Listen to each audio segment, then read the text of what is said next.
The Book of Exodus. God liberates Israel from slavery by defeating Pharaoh. The Israelites suffer oppression in Egypt. These are the names of the sons of Israel who came to Egypt with Jacob, each with his household: Reuben, Simeon, Levi, and Judah, Issachar, Zebulun, and Benjamin, Dan and Naphtali, Gad and Asher. The total number of people born to Jacob was 70. Joseph was already in Egypt. Then Joseph died, and all his brothers, and that whole generation. But the Israelites were fruitful and prolific. They multiplied and grew exceedingly strong, so that the land was filled with them. Now a new king arose over Egypt, who did not know Joseph. He said to his people, "Look, the Israelite people are more numerous and more powerful than we.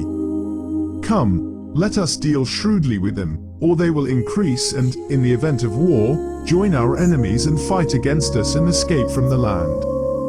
Therefore they set taskmasters over them to oppress them with forced labor. They built supply cities, Pithom and Ramesses, for Pharaoh. But the more they were oppressed, the more they multiplied and spread, so that the Egyptians came to dread the Israelites. The Egyptians became ruthless in imposing tasks on the Israelites, and made their lives bitter with hard service in mortar and brick and in every kind of field labor. They were ruthless in all the tasks that they imposed on them. The king of Egypt said to the Hebrew midwives, one of whom was named Shiphrah and the other Puah, "When you act as midwives to the Hebrew women, and see them on the birth stool, if it is a boy, kill him, but if it is a girl, she shall live." But the midwives feared God. They did not do as the king of Egypt commanded them, but they let the boys live. So the king of Egypt summoned the midwives and said to them, "Why have you done this, and allowed the boys to live?" The midwives said to Pharaoh, "Because the Hebrew women are not like the Egyptian women, for they are vigorous and give birth before the midwife comes to them." So God dealt well with the midwives, and the people multiplied and became very strong. And because the midwives feared God, he gave them families. Then Pharaoh commanded all his people, "Every boy that is born to the Hebrews you shall throw into the Nile, but you shall let every girl live." The early life of Moses. Now a man from the house of Levi went and married a Levite woman. The woman conceived and bore a son, and when she saw that he was a fine baby, she hid him 3 months. When she could hide him no longer, she got a papyrus basket for him, and plastered it with bitumen and pitch. She put the child in it and placed it among the reeds on the bank of the river. His sister stood at a distance, to see what would happen to him. The daughter of Pharaoh came down to bathe at the river, while her attendants walked beside the river. She saw the basket among the reeds and sent her maid to bring it. When she opened it, she saw the child. He was crying, and she took pity on him. "This must be one of the Hebrews' children," she said. Then his sister said to Pharaoh's daughter, "Shall I go and get you a nurse from the Hebrew women to nurse the child for you?" Pharaoh's daughter said to her, "Yes." So the girl went and called the child's mother. Pharaoh's daughter said to her, "Take this child and nurse it for me, and I will give you your wages." So the woman took the child and nursed it. When the child grew up, she brought him to Pharaoh's daughter, and she took him as her son. She named him Moses, because, she said, "I drew him out of the water." One day, after Moses had grown up, he went out to his people and saw their forced labor. He saw an Egyptian beating a Hebrew, one of his kinsfolk. He looked this way and that, and seeing no one, he killed the Egyptian and hid him in the sand. When he went out the next day, he saw 2 Hebrews fighting, and he said to the one who was in the wrong, "Why do you strike your fellow Hebrew?" He answered, "Who made you a ruler and judge over us? Do you mean to kill me as you killed the Egyptian?" Then Moses was afraid and thought, "Surely the thing is known." When Pharaoh heard of it, he sought to kill Moses. But Moses fled from Pharaoh. He settled in the land of Midian, and sat down by a well. The priest of Midian had 7 daughters. They came to draw water, and filled the troughs to water their father's flock. But some shepherds came and drove them away. Moses got up and came to their defense and watered their flock. When they returned to their father Reuel, he said, "How is it that you have come back so soon today?" They said, "An Egyptian helped us against the shepherds. He even drew water for us and watered the flock." He said to his daughters, "Where is he? Why did you leave the man? Invite him to break bread." Moses agreed to stay with the man, and he gave Moses his daughter Zipporah in marriage. She bore a son, and he named him Gershom, for he said, "I have been an alien residing in a foreign land." God calls Moses after a long time. The king of Egypt died. The Israelites groaned under their slavery and cried out. Out of the slavery their cry for help rose up to God.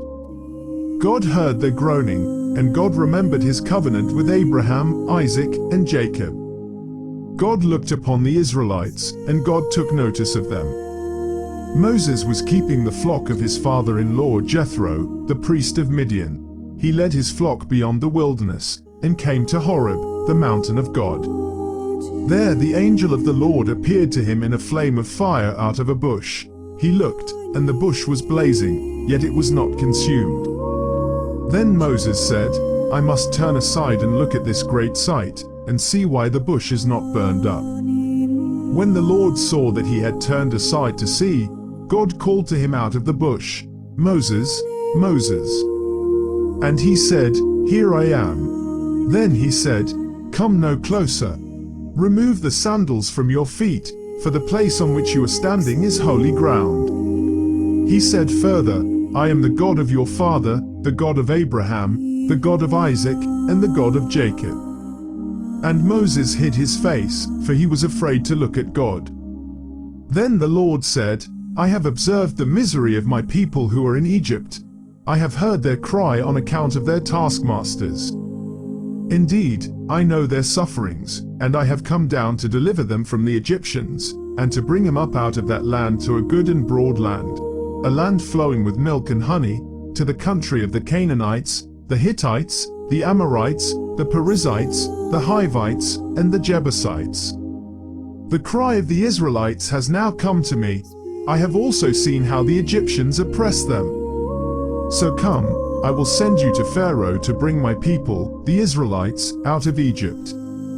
But Moses said to God, "Who am I that I should go to Pharaoh and bring the Israelites out of Egypt?" He said, "I will be with you, and this shall be the sign for you that it is I who sent you. When you have brought the people out of Egypt, you shall worship God on this mountain." But Moses said to God, "If I come to the Israelites and say to them, 'The God of your ancestors has sent me to you,' and they ask me, 'What is his name?' what shall I say to them?" God said to Moses, "I am WHOIAM. He said further, "Thus you shall say to the Israelites, I am has sent me to you." God also said to Moses, "Thus you shall say to the Israelites, The Lord, the God of your ancestors, the God of Abraham, the God of Isaac, and the God of Jacob, has sent me to you. This is my name forever, and this my title for all generations. Go and assemble the elders of Israel, and say to them, The Lord, the God of your ancestors, the God of Abraham, of Isaac, and of Jacob, has appeared to me, saying, I have given heed to you and to what has been done to you in Egypt. I declare that I will bring you up out of the misery of Egypt, to the land of the Canaanites, the Hittites, the Amorites, the Perizzites, the Hivites, and the Jebusites, a land flowing with milk and honey. They will listen to your voice, and you and the elders of Israel shall go to the king of Egypt and say to him, The Lord, the God of the Hebrews, has met with us.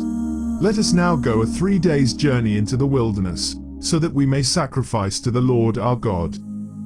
I know, however, that the king of Egypt will not let you go unless compelled by a mighty hand.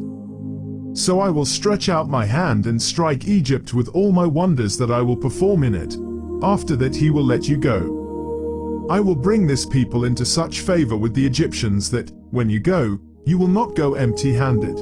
Each woman shall ask her neighbor and any woman living in the neighbor's house for jewelry of silver and of gold, and clothing, and you shall put them on your sons and on your daughters, and so you shall plunder the Egyptians." Then Moses answered, "But suppose they do not believe me or listen to me, but say, 'The Lord did not appear to you.'" The Lord said to him, "What is that in your hand?" He said, "A staff." And he said, "Throw it on the ground." So he threw the staff on the ground, and it became a snake, and Moses drew back from it. Then the Lord said to Moses, "Reach out your hand, and seize it by the tail." So he reached out his hand and grasped it, and it became a staff in his hand, so that they may believe that the Lord, the God of their ancestors, the God of Abraham, the God of Isaac, and the God of Jacob, has appeared to you. Again, the Lord said to him, "Put your hand inside your cloak." He put his hand into his cloak, and when he took it out, his hand was leprous, as white as snow. Then God said, "Put your hand back into your cloak." So he put his hand back into his cloak, and when he took it out, it was restored like the rest of his body. If they will not believe you or heed the first sign, they may believe the second sign. If they will not believe even these two signs or heed you, you shall take some water from the Nile and pour it on the dry ground, and the water that you shall take from the Nile will become blood on the dry ground.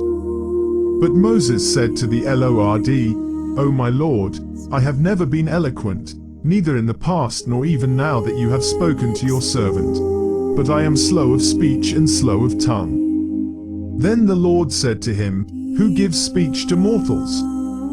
Who makes them mute or deaf, seeing or blind? Is it not I, the Lord? Now go, and I will be with your mouth and teach you what you are to speak." But he said, "O my Lord, please send someone else." Then the anger of the Lord was kindled against Moses, and he said, "What of your brother Aaron the Levite? I know that he can speak fluently. Even now he is coming out to meet you, and when he sees you his heart will be glad. You shall speak to him and put the words in his mouth, and I will be with your mouth and with his mouth, and will teach you what you shall do. He indeed shall speak for you to the people. He shall serve as a mouth for you, and you shall serve as God for him. Take in your hand this staff, with which you shall perform the signs." Moses returns to Egypt to prepare the people for liberation. Moses went back to his father-in-law Jethro and said to him, "Please let me go back to my kindred in Egypt and see whether they are still living." And Jethro said to Moses, "Go in peace." The Lord said to Moses in Midian, "Go back to Egypt, for all those who were seeking your life are dead." So Moses took his wife and his sons, put them on a donkey, and went back to the land of Egypt. And Moses carried the staff of God in his hand. And the Lord said to Moses, "When you go back to Egypt, see that you perform before Pharaoh all the wonders that I have put in your power. But I will harden his heart, so that he will not let the people go. Then you shall say to Pharaoh, 'Thus says the Lord, Israel is my firstborn son. I said to you, Let my son go that he may worship me. But you refused to let him go. Now I will kill your firstborn son.'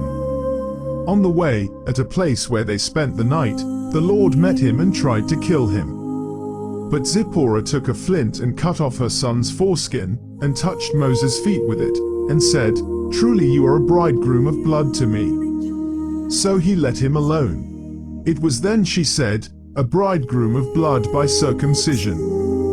The Lord said to Aaron, 'Go into the wilderness to meet Moses.' So he went, and he met him at the mountain of God and kissed him. Moses told Aaron all the words of the Lord with which he had sent him, and all the signs with which he had charged him. Then Moses and Aaron went and assembled all the elders of the Israelites. Aaron spoke all the words that the Lord had spoken to Moses, and performed the signs in the sight of the people. The people believed, and when they heard that the Lord had given heed to the Israelites and that he had seen their misery, they bowed down and worshipped. The first audience with Pharaoh fails. Afterward Moses and Aaron went to Pharaoh and said, 'Thus says the Lord, the God of Israel, let my people go, so that they may celebrate a festival to me in the wilderness.' But Pharaoh said, "Who is the Lord, that I should heed him and let Israel go? I do not know the Lord, and I will not let Israel go." Then they said, "The God of the Hebrews has revealed himself to us. Let us go a 3 days' journey into the wilderness to sacrifice to the Lord our God, or he will fall upon us with pestilence or sword." But the king of Egypt said to them, "Moses and Aaron, why are you taking the people away from their work? Get to your labors." Pharaoh continued, "Now they are more numerous than the people of the land, and yet you want them to stop working." That same day Pharaoh commanded the taskmasters of the people, as well as their supervisors, "You shall no longer give the people straw to make bricks, as before. Let them go and gather straw for themselves.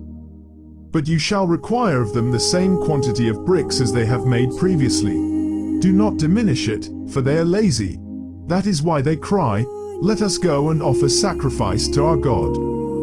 Let heavier work be laid on them. Then they will labor at it and pay no attention to deceptive words."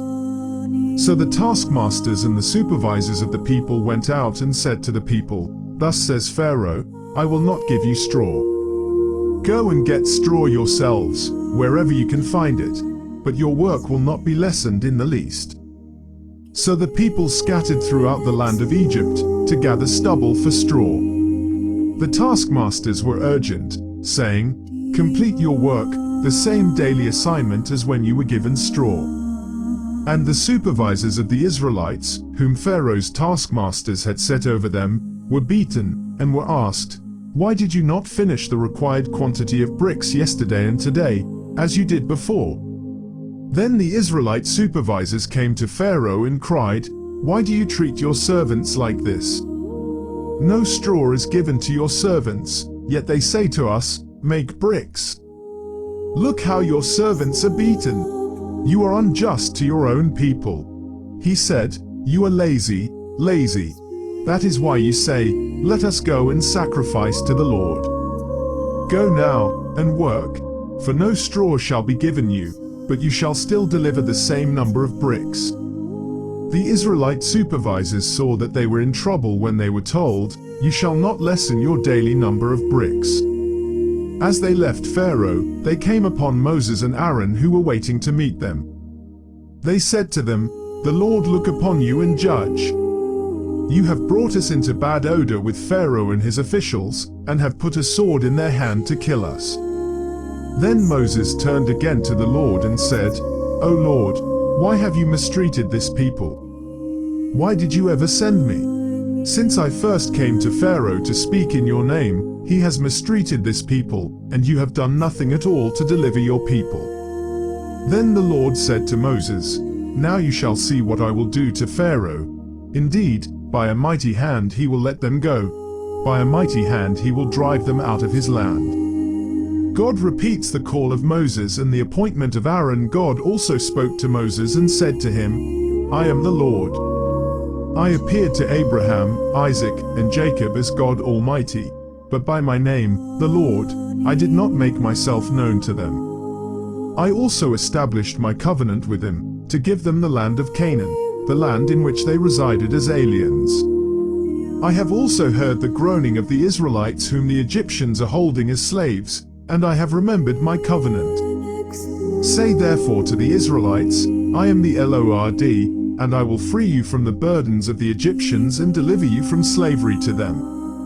I will redeem you with an outstretched arm and with mighty acts of judgment. I will take you as my people, and I will be your God. You shall know that I am the Lord your God, who has freed you from the burdens of the Egyptians. I will bring you into the land that I swore to give to Abraham, Isaac, and Jacob. I will give it to you for a possession. I am the Lord." Moses told this to the Israelites, but they would not listen to Moses, because of their broken spirit and their cruel slavery. Then the Lord spoke to Moses, "Go and tell Pharaoh king of Egypt to let the Israelites go out of his land." But Moses spoke to the Lord, "The Israelites have not listened to me. How then shall Pharaoh listen to me, poor speaker that I am?" Thus the Lord spoke to Moses and Aaron, and gave them orders regarding the Israelites and Pharaoh king of Egypt, charging them to free the Israelites from the land of Egypt. The genealogy of Moses and Aaron. The following are the heads of their ancestral houses. The sons of Reuben, the firstborn of Israel: Hanik, Palu, Hezron, and Carmi. These are the families of Reuben. The sons of Simeon: Jemuel, Jamin, Ohad, Jashan, Zohar, and Shaul, the son of a Canaanite woman. These are the families of Simeon. The following are the names of the sons of Levi according to their genealogies: Gershon, Kohath, and Merari, and the length of Levi's life was 137 years. The sons of Gershon: Libni and Shimei, by their families. The sons of Kohath: Amram, Izhar, Hebron, and Uzziel, and the length of Kohath's life was 133 years. The sons of Merari: Mahli and Mushi.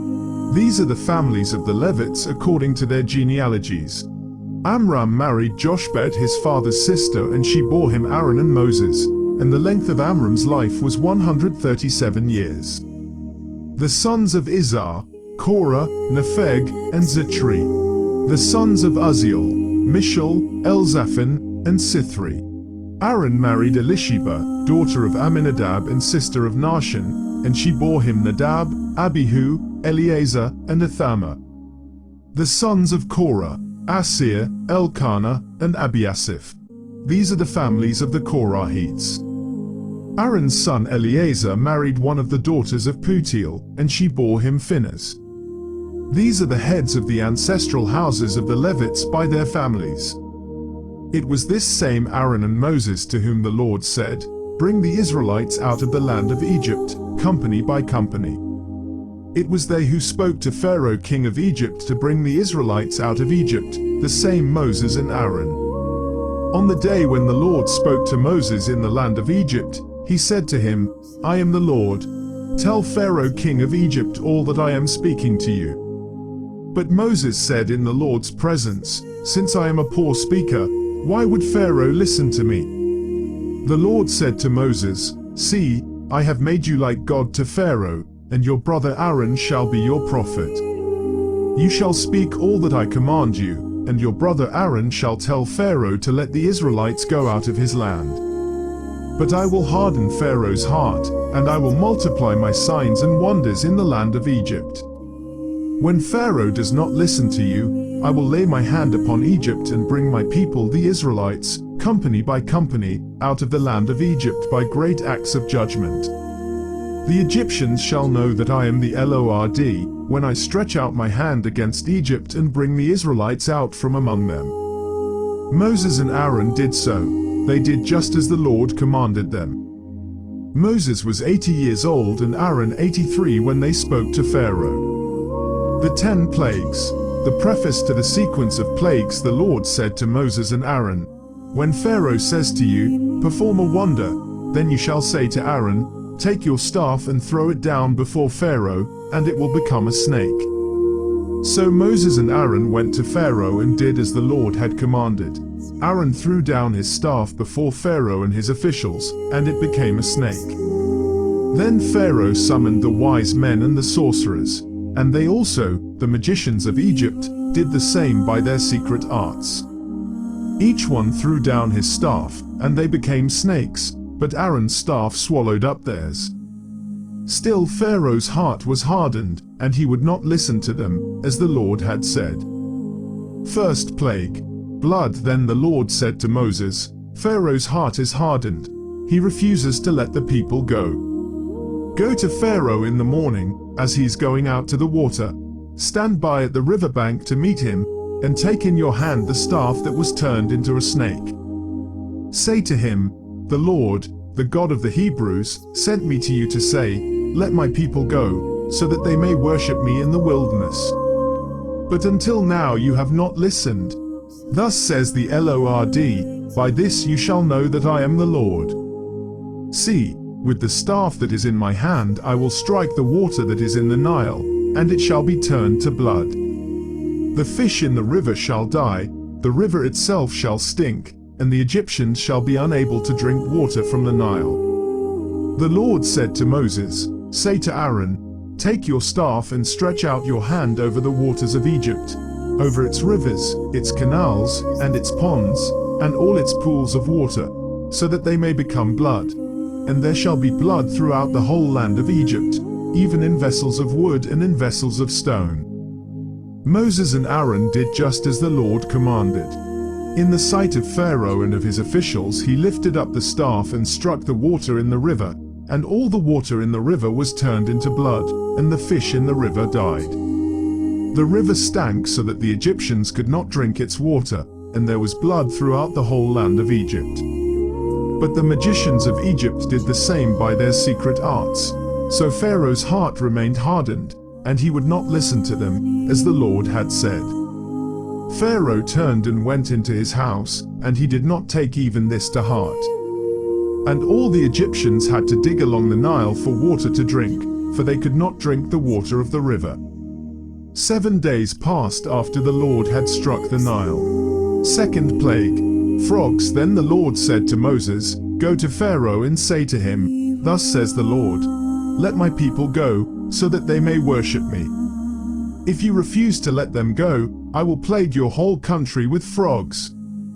The river shall swarm with frogs. They shall come up into your palace, into your bedchamber and your bed, and into the houses of your officials and of your people, and into your ovens and your kneading bowls.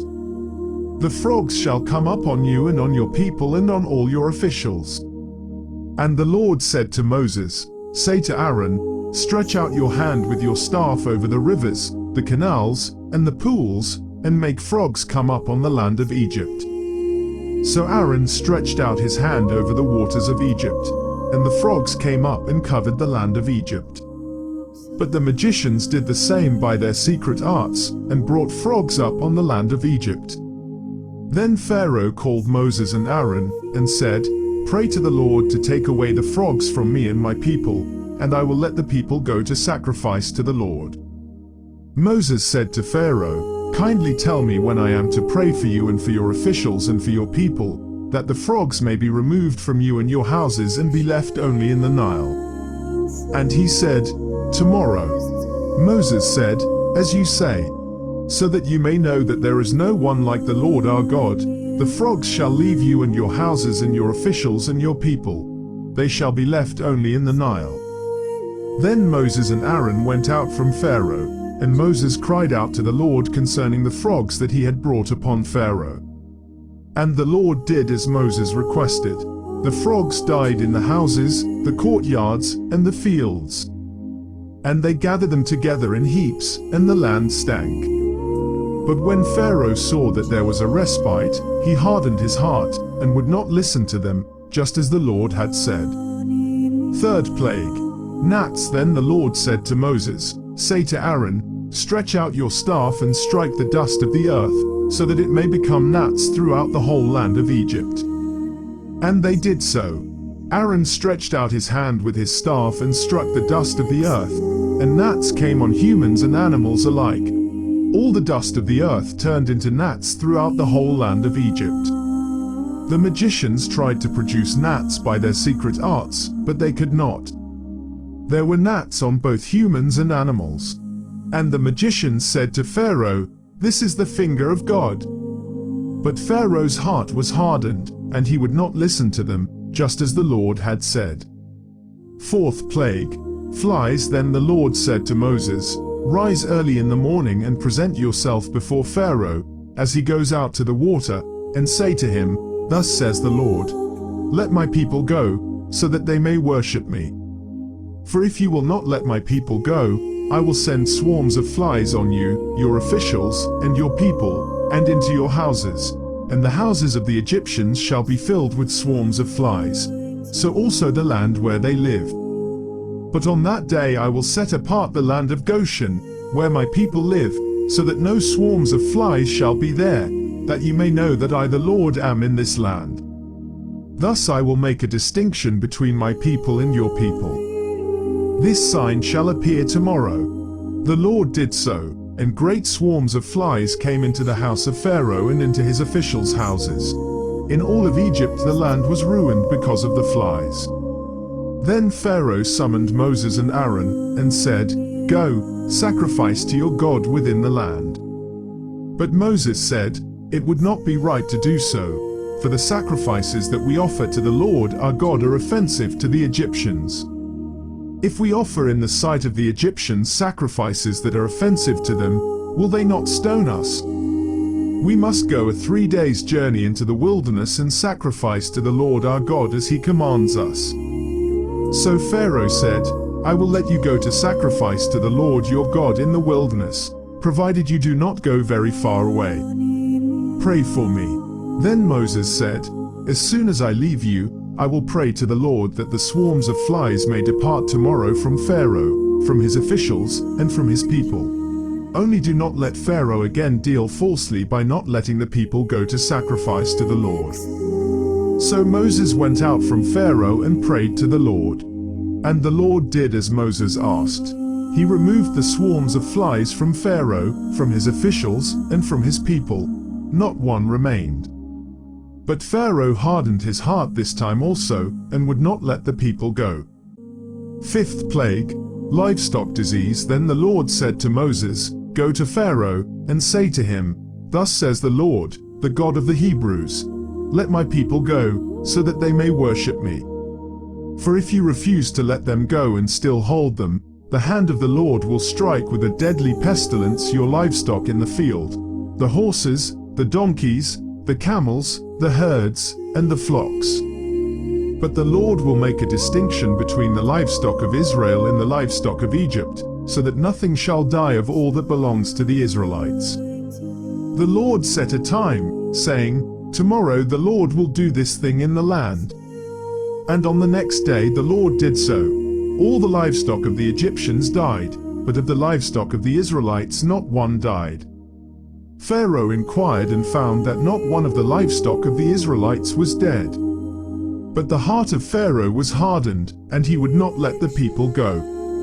Sixth plague, boils. Then the Lord said to Moses and Aaron, "Take handfuls of soot from the kiln, and let Moses throw it in the air in the sight of Pharaoh. It shall become fine dust all over the land of Egypt, and shall cause festering boils on humans and animals throughout the whole land of Egypt." So they took soot from the kiln, and stood before Pharaoh, and Moses threw it in the air, and it caused festering boils on humans and animals.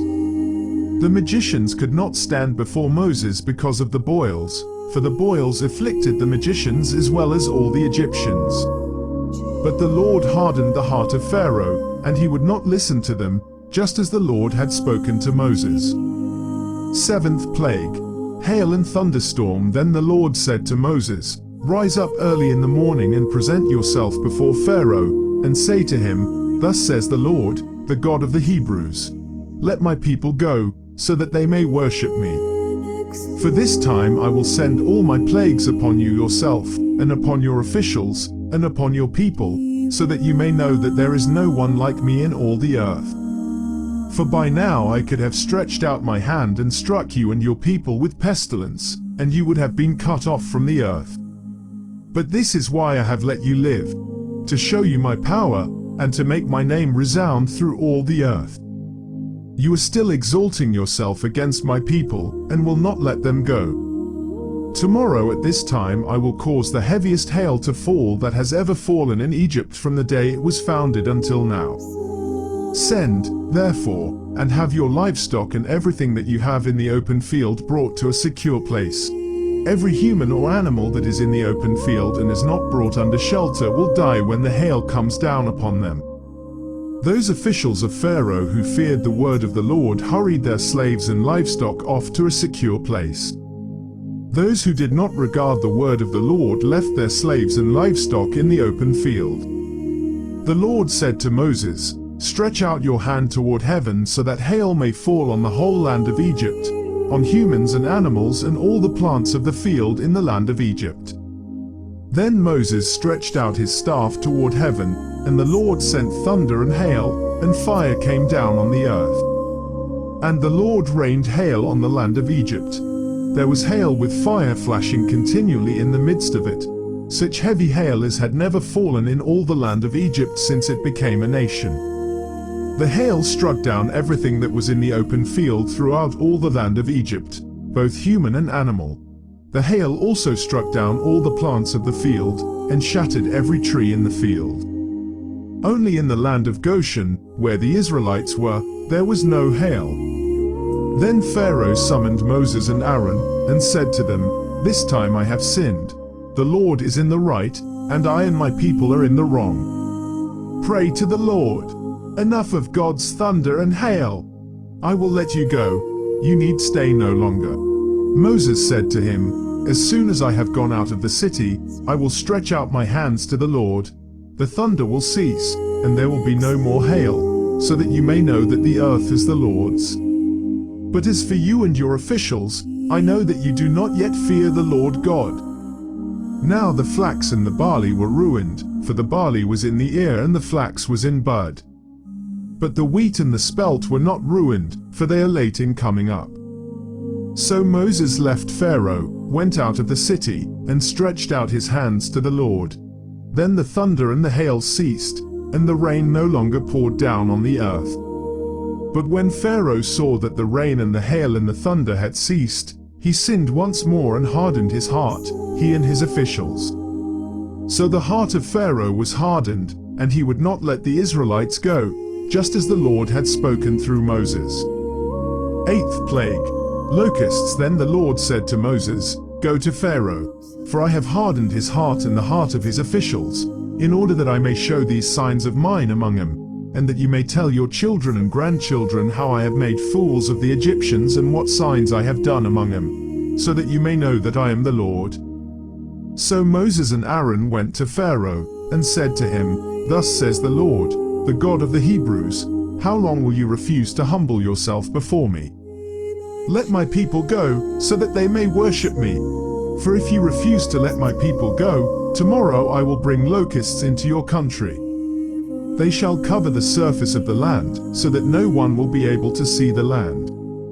They shall devour the last remnant left you after the hail, and they shall devour every tree of yours that grows in the field. They shall fill your houses, and the houses of all your officials and of all the Egyptians, something that neither your parents nor your grandparents have seen, from the day they came on earth to this day." Then he turned and went out from Pharaoh. Pharaoh's officials said to him, "How long shall this fellow be a snare to us? Let the people go, so that they may worship the Lord the God. Do you not yet understand that Egypt is ruined?" So Moses and Aaron were brought back to Pharaoh, and he said to them, "Go, worship the Lord your God." But which ones are to go? Moses said, "We will go with our young and our old. We will go with our sons and daughters and with our flocks and herds, because we have the Lord's festival to celebrate." He said to them, "The Lord indeed will be with you, if ever I let your little ones go with you. Plainly, you have some evil purpose in mind. No, never. Your men may go and worship the Lord, for that is what you are asking." And they were driven out from Pharaoh's presence. Then the Lord said to Moses, "Stretch out your hand over the land of Egypt, so that the locusts may come upon it and eat every plant in the land, all that the hail has left." So Moses stretched out his staff over the land of Egypt, and the Lord brought an east wind upon the land all that day and all that night. When morning came, the east wind had brought the locusts. The locusts came upon all the land of Egypt and settled on the whole country of Egypt, such a dense swarm of locusts as had never been before, nor ever shall be again. They covered the surface of the whole land, so that the land was black, and they ate all the plants in the land and all the fruit of the trees that the hail had left. Nothing green was left, no tree, no plant in the field, in all the land of Egypt. Pharaoh hurriedly summoned Moses and Aaron and said, "I have sinned against the Lord your God, and against you. Do forgive my sin just this once, and pray to the Lord your God that at the least he remove this deadly thing from me." So he went out from Pharaoh and prayed to the Lord. The Lord changed the wind into a very strong west wind, which lifted the locusts and drove them into the Red Sea. Not a single locust was left in all the country of Egypt. But the Lord hardened Pharaoh's heart, and he would not let the Israelites go. Ninth plague, dense darkness. Then the Lord said to Moses, "Stretch out your hand toward heaven so that there may be darkness over the land of Egypt, a darkness that can be felt." So Moses stretched out his hand toward heaven, and there was dense darkness in all the land of Egypt for 3 days. People could not see one another, and for 3 days they could not move from where they were, but all the Israelites had light where they lived. Then Pharaoh summoned Moses and said, "Go, worship the Lord.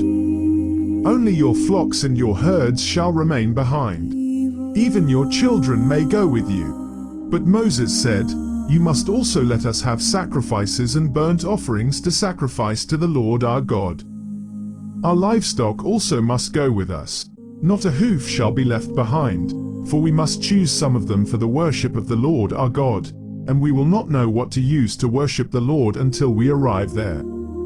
But the Lord hardened Pharaoh's heart, and he was unwilling to let them go. Then Pharaoh said to him, "Get away from me. Take care that you do not see my face again, for on the day you see my face you shall die." Moses said, "Just as you say. I will never see your face again." The announcement of the final plague, the death of the firstborn. The Lord said to Moses, "I will bring one more plague upon Pharaoh and upon Egypt. Afterwards he will let you go from here. Indeed, when he lets you go, he will drive you away. Tell the people that every man is to ask his neighbor and every woman is to ask her neighbor for objects of silver and gold." The Lord gave the people favor in the sight of the Egyptians. Moreover, Moses himself was a man of great importance in the land of Egypt, in the sight of Pharaoh's officials and in the sight of the people. Moses said, "Thus says the Lord, about midnight I will go out through Egypt. Every firstborn in the land of Egypt shall die, from the firstborn of Pharaoh who sits on his throne to the firstborn of the female slave who is behind the handmill, and all the firstborn of the livestock. Then there will be a loud cry throughout the whole land of Egypt, such as has never been or will ever be again. But not a dog shall growl at any of the Israelites, not at people, not at animals, so that you may know that the Lord makes a distinction between Egypt and Israel. Then all these officials of yours shall come down to me, and bow low to me, saying, 'Leave us, you and all the people who follow you.' After that I will leave." And in hot anger he left Pharaoh. The Lord said to Moses, "Pharaoh will not listen to you, in order that my wonders may be multiplied in the land of Egypt."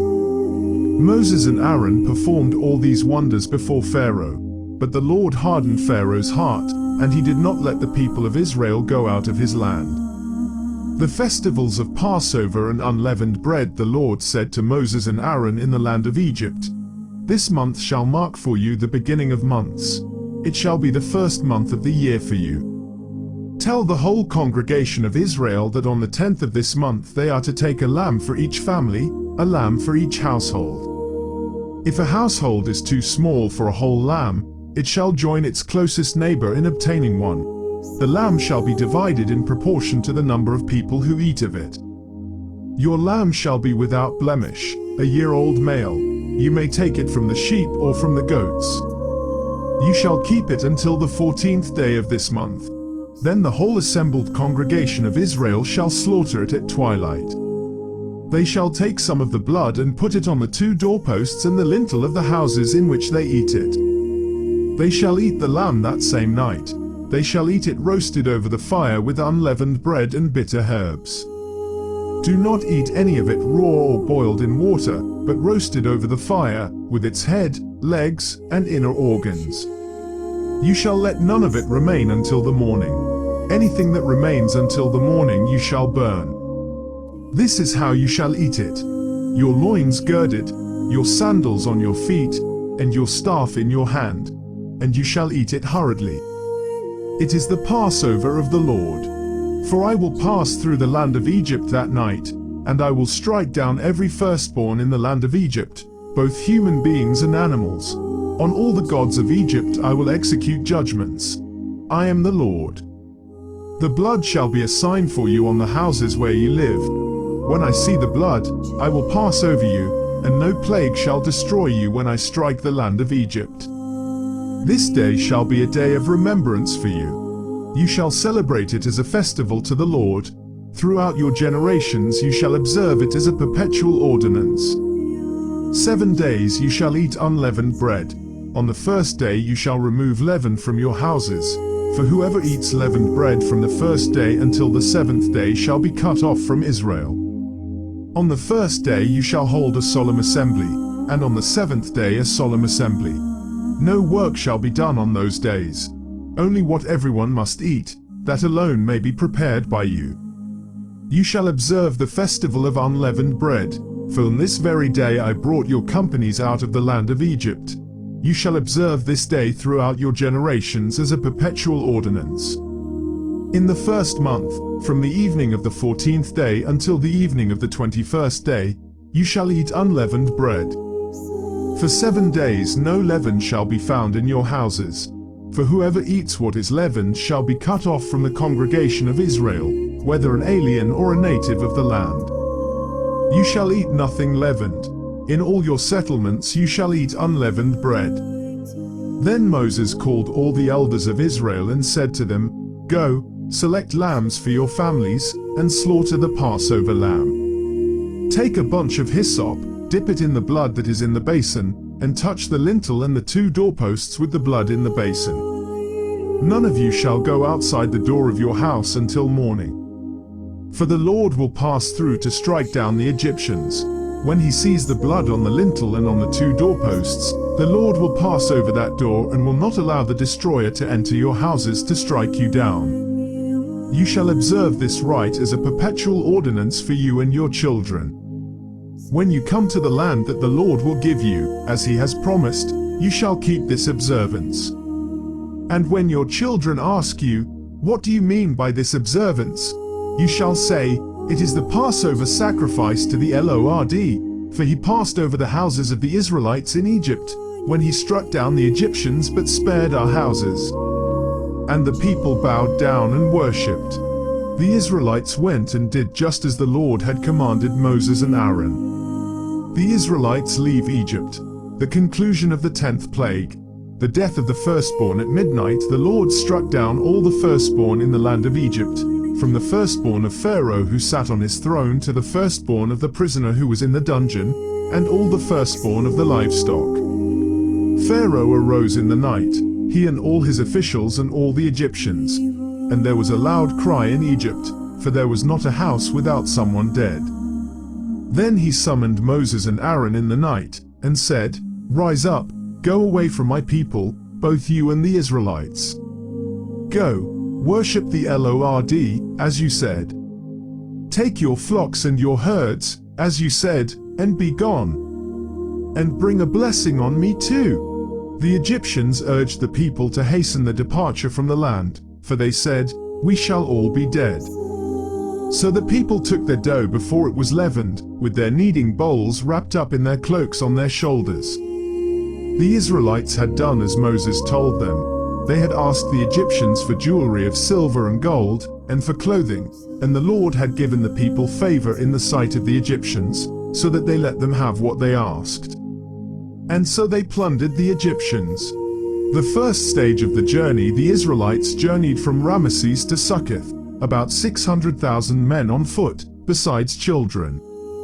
A mixed crowd also went up with them, and livestock in great numbers, both flocks and herds. They baked unleavened cakes of the dough that they had brought out of Egypt. It was not leavened, because they were driven out of Egypt and could not wait, nor had they prepared any provisions for themselves. The time that the Israelites had lived in Egypt was 430 years. At the end of 430 years, on that very day, all the companies of the Lord went out from the land of Egypt. That was for the Lord a night of vigil, to bring them out of the land of Egypt. That same night is a vigil to be kept for the Lord by all the Israelites throughout their generations. The Lord said to Moses and Aaron, This is the ordinance for the Passover. No foreigner shall eat of it, but any slave who has been purchased may eat of it after he has been circumcised. No bound or hired servant may eat of it. It shall be eaten in one house. You shall not take any of the animal outside the house, and you shall not break any of its bones. The whole congregation of Israel shall celebrate it. If an alien who resides with you wants to celebrate the Passover to the Lord, all his males shall be circumcised, then he may draw near to celebrate it. He shall be regarded as a native of the land. But no uncircumcised person shall eat of it. There shall be one law for the native and for the alien who resides among you. All the Israelites did just as the Lord had commanded Moses and Aaron. That very day the Lord brought the Israelites out of the land of Egypt, company by company. Consecration of the firstborn and festival of unleavened bread. The Lord said to Moses, "Consecrate to me all the firstborn. Whatever is the first to open the womb among the Israelites, of human beings and animals, is mine." Moses said to the people, "Remember this day on which you came out of Egypt, out of the house of slavery, because the Lord brought you out from there by strength of hand. No leavened bread shall be eaten. Today, in the month of Abib, you are going out. When the Lord brings you into the land of the Canaanites, the Hittites, the Amorites, the Hivites, and the Jebusites, which he swore to your ancestors to give you, a land flowing with milk and honey, you shall keep this observance in this month. 7 days you shall eat unleavened bread, and on the 7th day there shall be a festival to the Lord. Unleavened bread shall be eaten for 7 days. No leavened bread shall be seen in your possession, and no leaven shall be seen among you in all your territory. You shall tell your child on that day, it is because of what the Lord did for me when I came out of Egypt. It shall serve for you as a sign on your hand and as a reminder on your forehead, so that the teaching of the Lord may be on your lips. For with a strong hand the Lord brought you out of Egypt. You shall keep this ordinance at its proper time from year to year. When the Lord has brought you into the land of the Canaanites, as he swore to you and your ancestors, and has given it to you, you shall set apart to the Lord all that first opens the womb. All the firstborn of your livestock that are males shall be the Lord's. But every firstborn donkey you shall redeem with a sheep. If you do not redeem it, you must break its neck. Every firstborn male among your children you shall redeem. When in the future your child asks you, "What does this mean?" you shall answer, "By strength of hand the Lord brought us out of Egypt, from the house of slavery." When Pharaoh stubbornly refused to let us go, the Lord killed all the firstborn in the land of Egypt, from human firstborn to the firstborn of animals. Therefore I sacrifice to the Lord every male that first opens the womb, but every firstborn of my sons I redeem. It shall serve as a sign on your hand and as an emblem on your forehead that by strength of hand the Lord brought us out of Egypt. God rescues Israel at the sea, told first in prose. When Pharaoh let the people go, God did not lead them by way of the land of the Philistines, although that was nearer. For God thought, if the people face war, they may change their minds and return to Egypt. So God led the people by the roundabout way of the wilderness toward the Red Sea.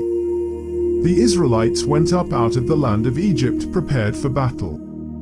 And Moses took with him the bones of Joseph, who had required a solemn oath of the Israelites, saying, "God will surely take notice of you, and then you must carry my bones with you from here." They set out from Succoth and camped at Etham on the edge of the wilderness. The Lord went in front of them in a pillar of cloud by day, to lead them along the way, and in a pillar of fire by night, to give them light, so that they might travel by day and by night. Neither the pillar of cloud by day nor the pillar of fire by night left its place in front of the people. Then the Lord said to Moses, "Tell the Israelites to turn back and camp in front of Pi-Hahiroth, between Migdol and the sea, in front of Baal-Zephon. You shall camp opposite it, by the sea. Pharaoh will say of the Israelites, they are wandering aimlessly in the land. The wilderness has closed in on them. I will harden Pharaoh's heart, and he will pursue them, so that I will gain glory for myself over Pharaoh and all his army. And the Egyptians shall know that I am the Lord." And they did so. When the king of Egypt was told that the people had fled, the minds of Pharaoh and his officials were changed toward the people, and they said, "What have we done, letting Israel leave our service?" So he had his chariot made ready, and took his army with him. He took 600 picked chariots and all the other chariots of Egypt with officers over all of them. The Lord hardened the heart of Pharaoh king of Egypt, and he pursued the Israelites, who were going out boldly. The Egyptians pursued them, all Pharaoh's horses and chariots, his chariot drivers and his army. They overtook them camped by the sea, by Pi-hahiroth, in front of Baal-zephon. As Pharaoh drew near, the Israelites looked back, and there were the Egyptians advancing on them. In great fear the Israelites cried out to the Lord. They said to Moses, "Was it because there were no graves in Egypt that you have taken us away to die in the wilderness? What have you done to us, bringing us out of Egypt? Is this not the very thing we told you in Egypt? Let us alone and let us serve the Egyptians. For it would have been better for us to serve the Egyptians than to die in the wilderness." But Moses said to the people, "Do not be afraid, stand firm, and see the deliverance that the Lord will accomplish for you today. For the Egyptians whom you see today you shall never see again. The Lord will fight for you, and you have only to keep still." Then the Lord said to Moses, "Why do you cry out to me? Tell the Israelites to go forward. But you lift up your staff, and stretch out your hand over the sea and divide it, that the Israelites may go into the sea on dry ground. Then I will harden the hearts of the Egyptians so that they will go in after them. And so I will gain glory for myself over Pharaoh and all his army, his chariots, and his chariot drivers. And the Egyptians shall know that I am the Lord, when I have gained glory for myself over Pharaoh, his chariots, and his chariot drivers." The angel of God who was going before the Israelite army moved and went behind them, and the pillar of cloud moved from in front of them and took its place behind them. It came between the army of Egypt and the army of Israel. And so the cloud was there with the darkness, and it lit up the night. One did not come near the other all night. Then Moses stretched out his hand over the sea. The Lord drove the sea back by a strong east wind all night, and turned the sea into dry land, and the waters were divided. The Israelites went into the sea on dry ground, the waters forming a wall for them on their right and on their left. The Egyptians pursued and went into the sea after them, all of Pharaoh's horses, chariots, and chariot drivers. At the morning watch the Lord in the pillar of fire and cloud looked down upon the Egyptian army, and threw the Egyptian army into panic. He clogged their chariot wheels so that they turned with difficulty. The Egyptians said, "Let us flee from the Israelites, for the Lord is fighting for them against Egypt." Then the Lord said to Moses, "Stretch out your hand over the sea, so that the water may come back upon the Egyptians, upon their chariots and chariot drivers." So Moses stretched out his hand over the sea, and at dawn the sea returned to its normal depth.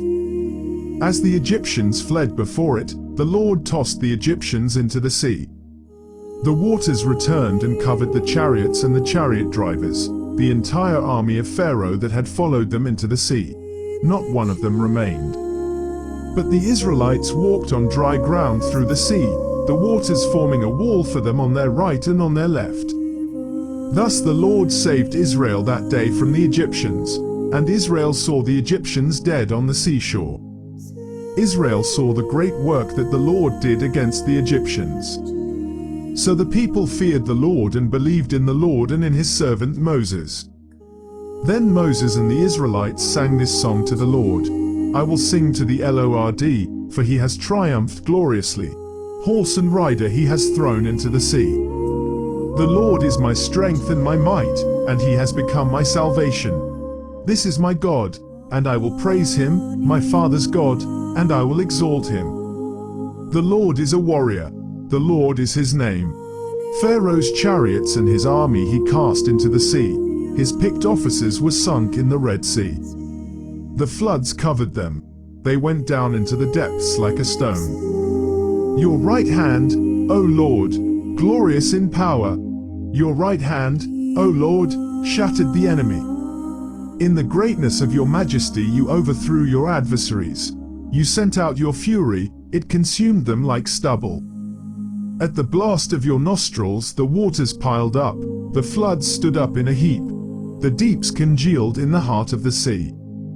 The enemy said, I will pursue, I will overtake, I will divide the spoil, my desire shall have its fill of them. I will draw my sword, my hand shall destroy them.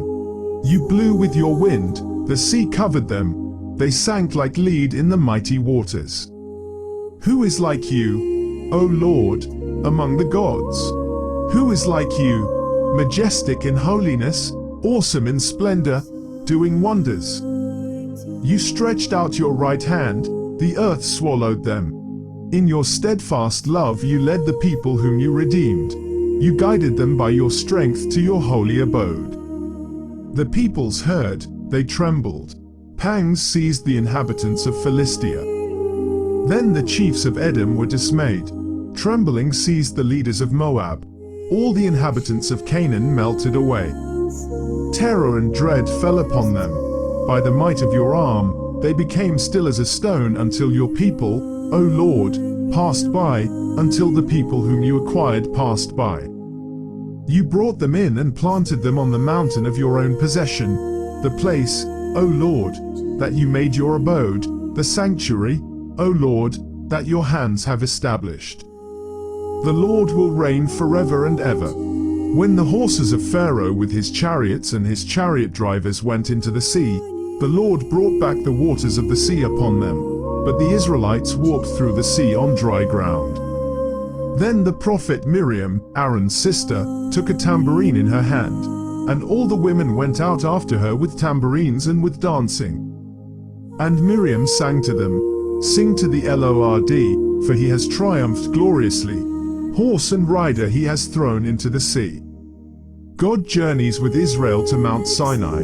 God makes the water potable at Marah. Then Moses ordered Israel to set out from the Red Sea, and they went into the wilderness of Shur. They went 3 days in the wilderness and found no water. When they came to Marah, they could not drink the water of Marah because it was bitter. That is why it was called Marah. And the people complained against Moses, saying, What shall we drink? He cried out to the Lord, and the Lord showed him a piece of wood. He threw it into the water, and the water became sweet. There the Lord made for them a statute and an ordinance, and there he put them to the test.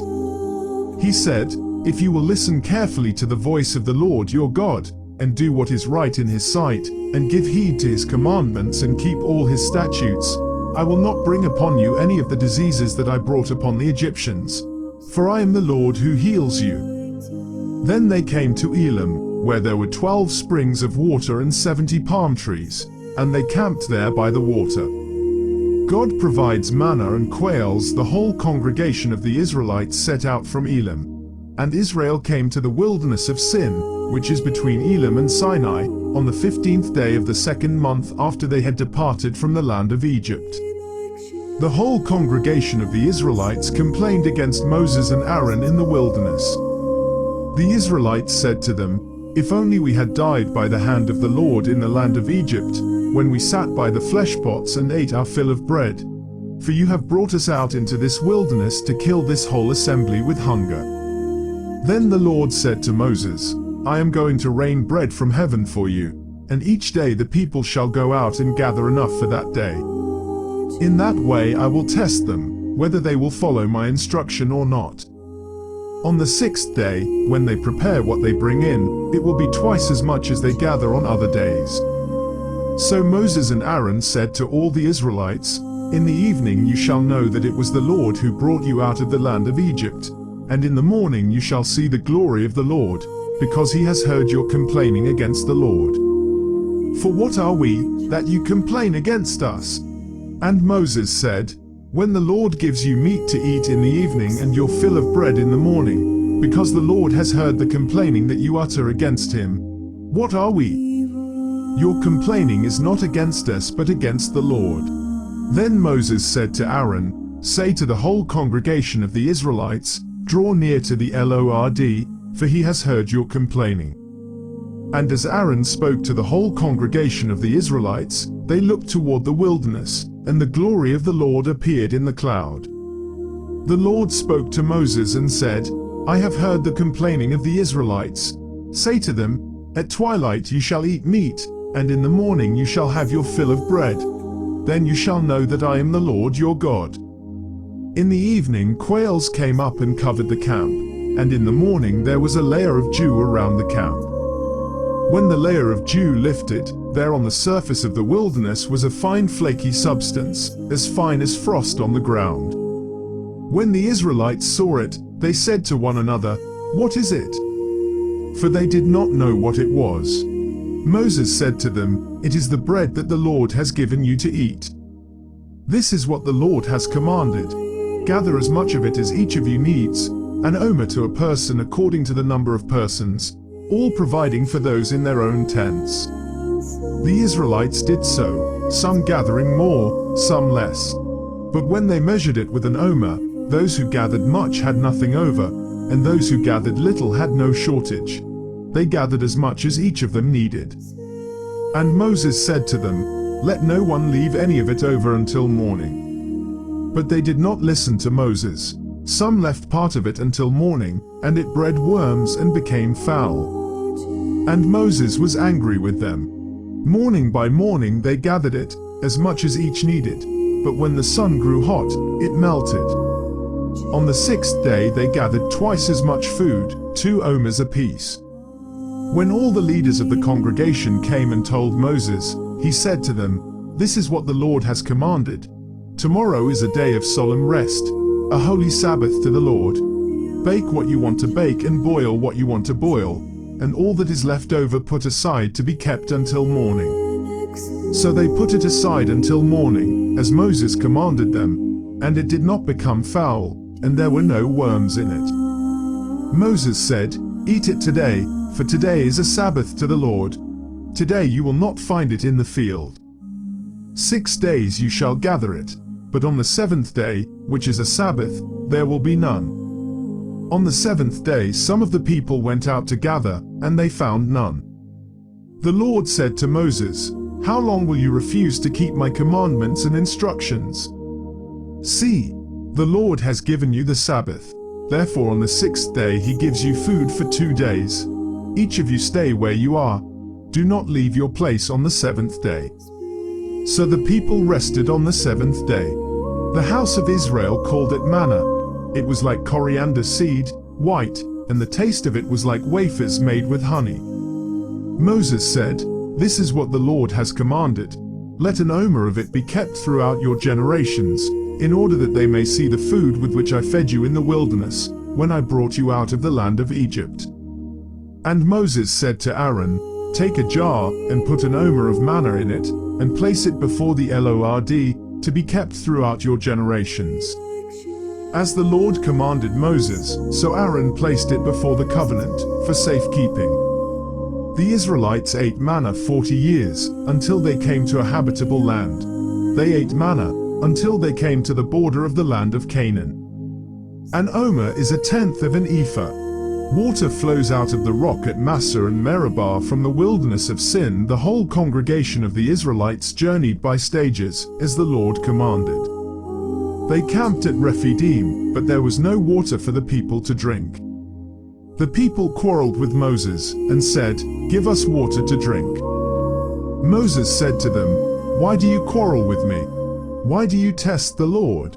But the people thirsted there for water, and the people complained against Moses and said, Why did you bring us out of Egypt, to kill us and our children and livestock with thirst? So Moses cried out to the Lord, What shall I do with this people? They are almost ready to stone me.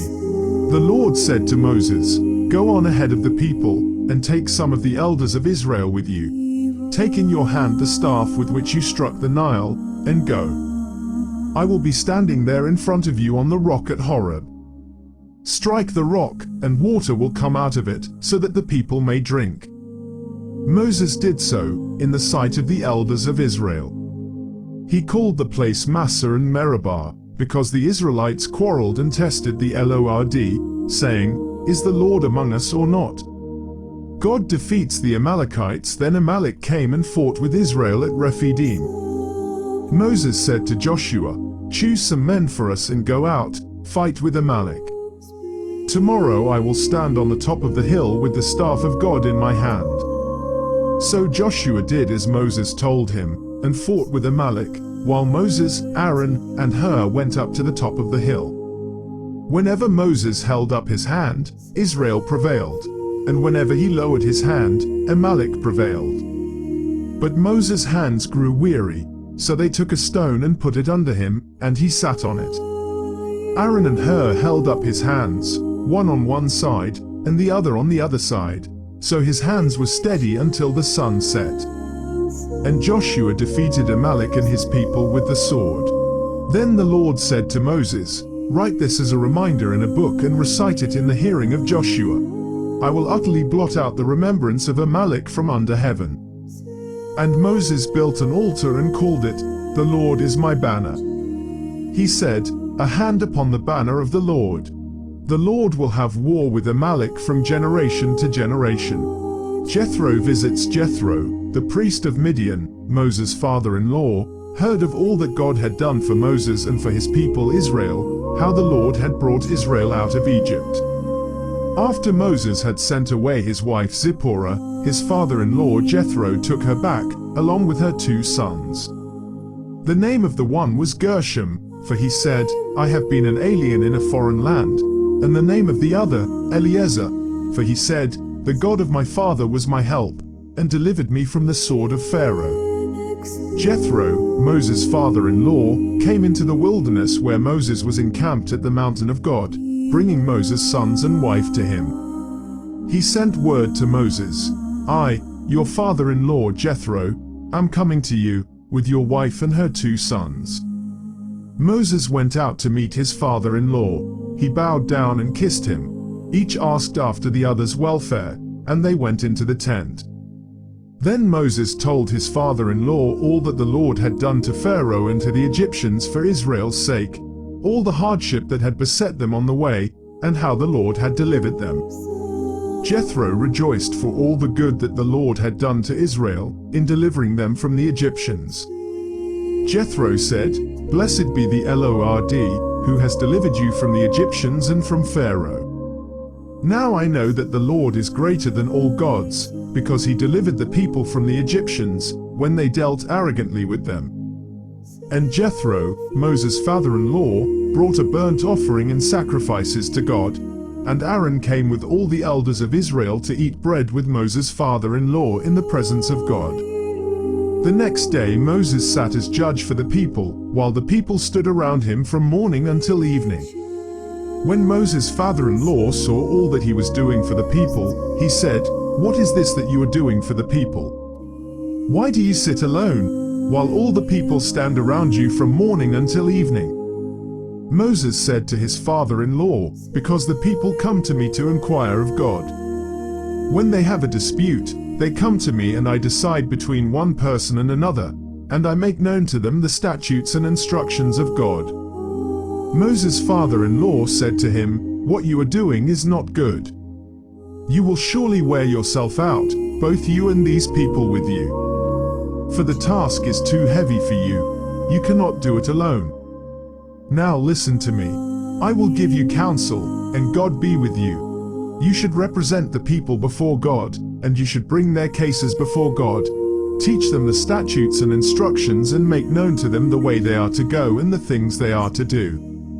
You should also look for able men among all the people, men who fear God, are trustworthy, and hate dishonest gain. Set such men over them as officers over thousands, hundreds, 50s and 10s. Let them sit as judges for the people at all times. Let them bring every important case to you, but decide every minor case themselves.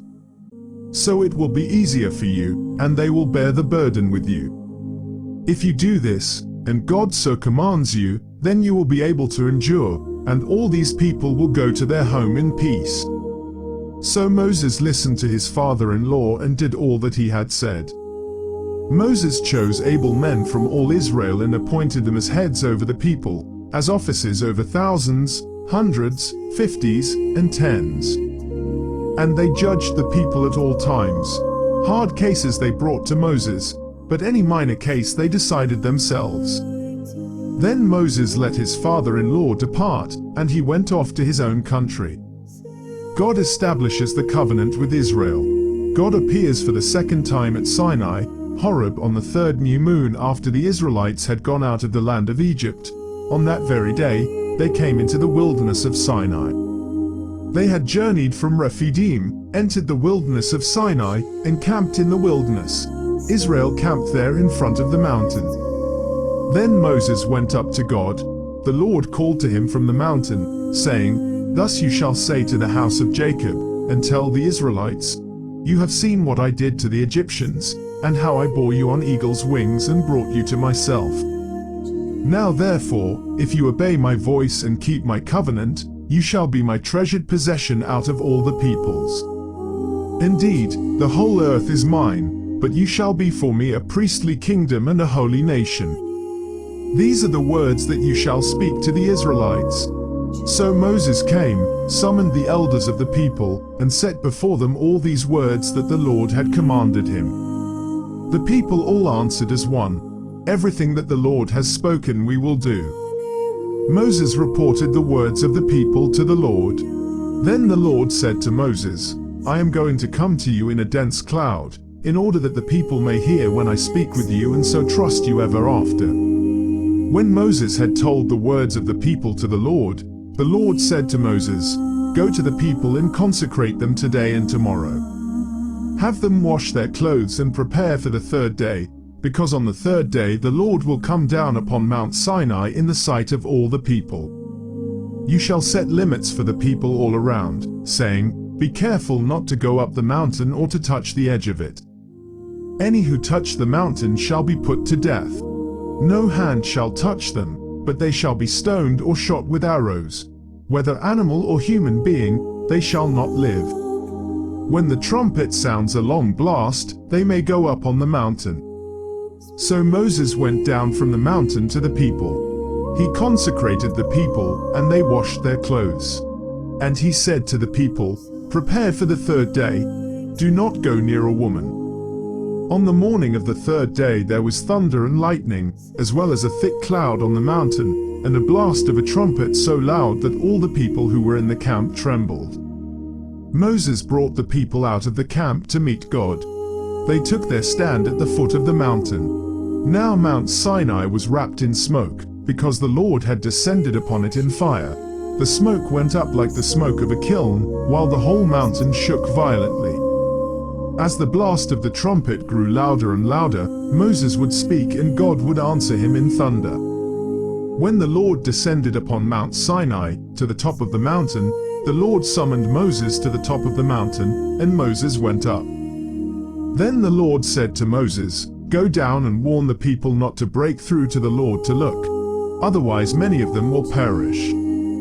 Even the priests who approach the Lord must consecrate themselves, or the Lord will break out against them." Moses said to the Lord, "The people are not permitted to come up to Mount Sinai. For you yourself warned us, saying, 'Set limits around the mountain and keep it holy.'" The Lord said to him, "Go down, and come up bringing Aaron with you. But do not let either the priests or the people break through to come up to the Lord. Otherwise he will break out against them." So Moses went down to the people and told them the 10 Commandments. Then God spoke all these words, "I am the Lord your God, who brought you out of the land of Egypt, out of the house of slavery. You shall have no other gods before me. You shall not make for yourself an idol, whether in the form of anything that is in heaven above, or that is on the earth beneath, or that is in the water under the earth. You shall not bow down to them or worship them. For I, the Lord your God, am a jealous God, punishing children for the iniquity of parents, to the 3rd and the 4th generation of those who reject me, but showing steadfast love to the 1000th generation of those who love me and keep my commandments. You shall not make wrongful use of the name of the Lord your God, for the Lord will not acquit anyone who misuses his name. Remember the Sabbath day, and keep it holy. 6 days you shall labor and do all your work. But the 7th day is a Sabbath to the Lord your God. You shall not do any work. You, your son or your daughter, your male or female slave, your livestock, or the alien resident in your towns. For in 6 days the Lord made heaven and earth, the sea, and all that is in them, but rested the seventh day. Therefore the Lord blessed the Sabbath day and consecrated it. Honor your father and your mother, so that your days may be long in the land that the Lord your God is giving you. You shall not murder. You shall not commit adultery. You shall not steal. You shall not bear false witness against your neighbor. You shall not covet your neighbor's house. You shall not covet your neighbor's wife, or male or female slave, or ox, or donkey, or anything that belongs to your neighbor. The people request Moses as covenant mediator when all the people witnessed the thunder and lightning, the sound of the trumpet, and the mountain smoking. They were afraid and trembled and stood at a distance, and said to Moses, "You speak to us, and we will listen. But do not let God speak to us, or we will die." Moses said to the people, "Do not be afraid, for God has come only to test you and to put the fear of him upon you so that you do not sin." Then the people stood at a distance, while Moses drew near to the thick darkness where God was. The Covenant Collection, or Book of the Covenant. Regulations for worship. The Lord said to Moses, "Thus you shall say to the Israelites, you have seen for yourselves that I spoke with you from heaven. You shall not make gods of silver alongside me, nor shall you make for yourselves gods of gold. You need make for me only an altar of earth and sacrifice on it your burnt offerings and your offerings of well-being, your sheep and your oxen. In every place where I cause my name to be remembered I will come to you and bless you. But if you make for me an altar of stone, do not build it of hewn stones. For if you use a chisel upon it you profane it. You shall not go up by steps to my altar, so that your nakedness may not be exposed on it." Case laws. The rights of slaves. These are the ordinances that you shall set before them. When you buy a male Hebrew slave, he shall serve 6 years, but in the 7th he shall go out a free person, without debt. If he comes in single, he shall go out single. If he comes in married, then his wife shall go out with him. If his master gives him a wife and she bears him sons or daughters, the wife and her children shall be her master's and he shall go out alone. But if the slave declares, "I love my master, my wife, and my children. I will not go out a free person," then his master shall bring him before God. He shall be brought to the door or the doorpost, and his master shall pierce his ear with an awl, and he shall serve him for life. When a man sells his daughter as a slave, she shall not go out as the male slaves do. If she does not please her master, who designated her for himself, then he shall let her be redeemed. He shall have no right to sell her to a foreign people, since he has dealt unfairly with her. If he designates her for his son, he shall deal with her as with a daughter. If he takes another wife to himself, he shall not diminish the food, clothing, or marital rights of the first wife. And if he does not do these 3 things for her, she shall go out without debt, without payment of money. Laws protecting human beings. Whoever strikes a person mortally shall be put to death.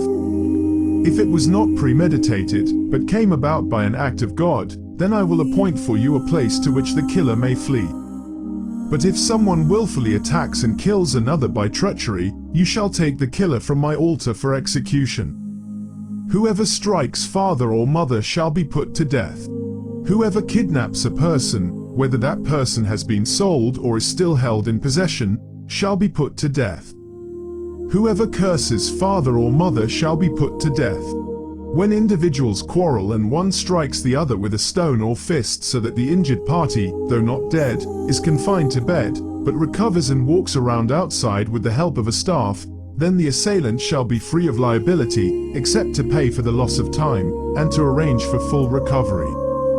When a slave owner strikes a male or female slave with a rod and the slave dies immediately, the owner shall be punished.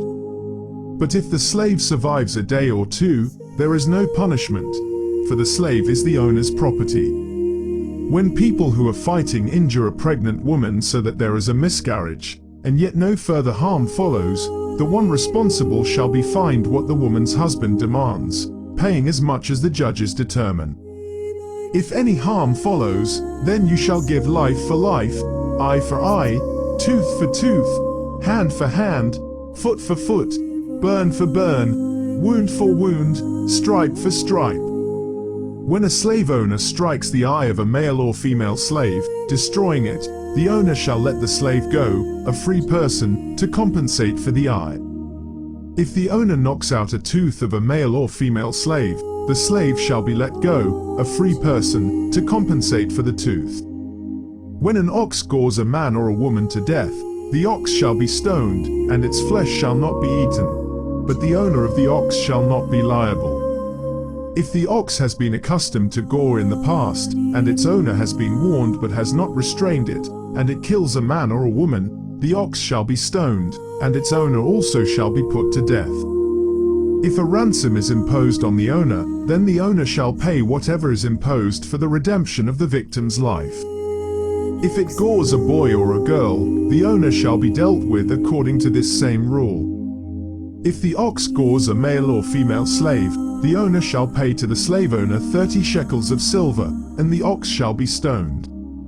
Laws dealing with property and compensation: if someone leaves a pit open, or digs a pit and does not cover it, and an ox or a donkey falls into it, the owner of the pit shall make restitution, giving money to its owner, but keeping the dead animal. If someone's ox hurts the ox of another, so that it dies, then they shall sell the live ox and divide the price of it, and the dead animal they shall also divide.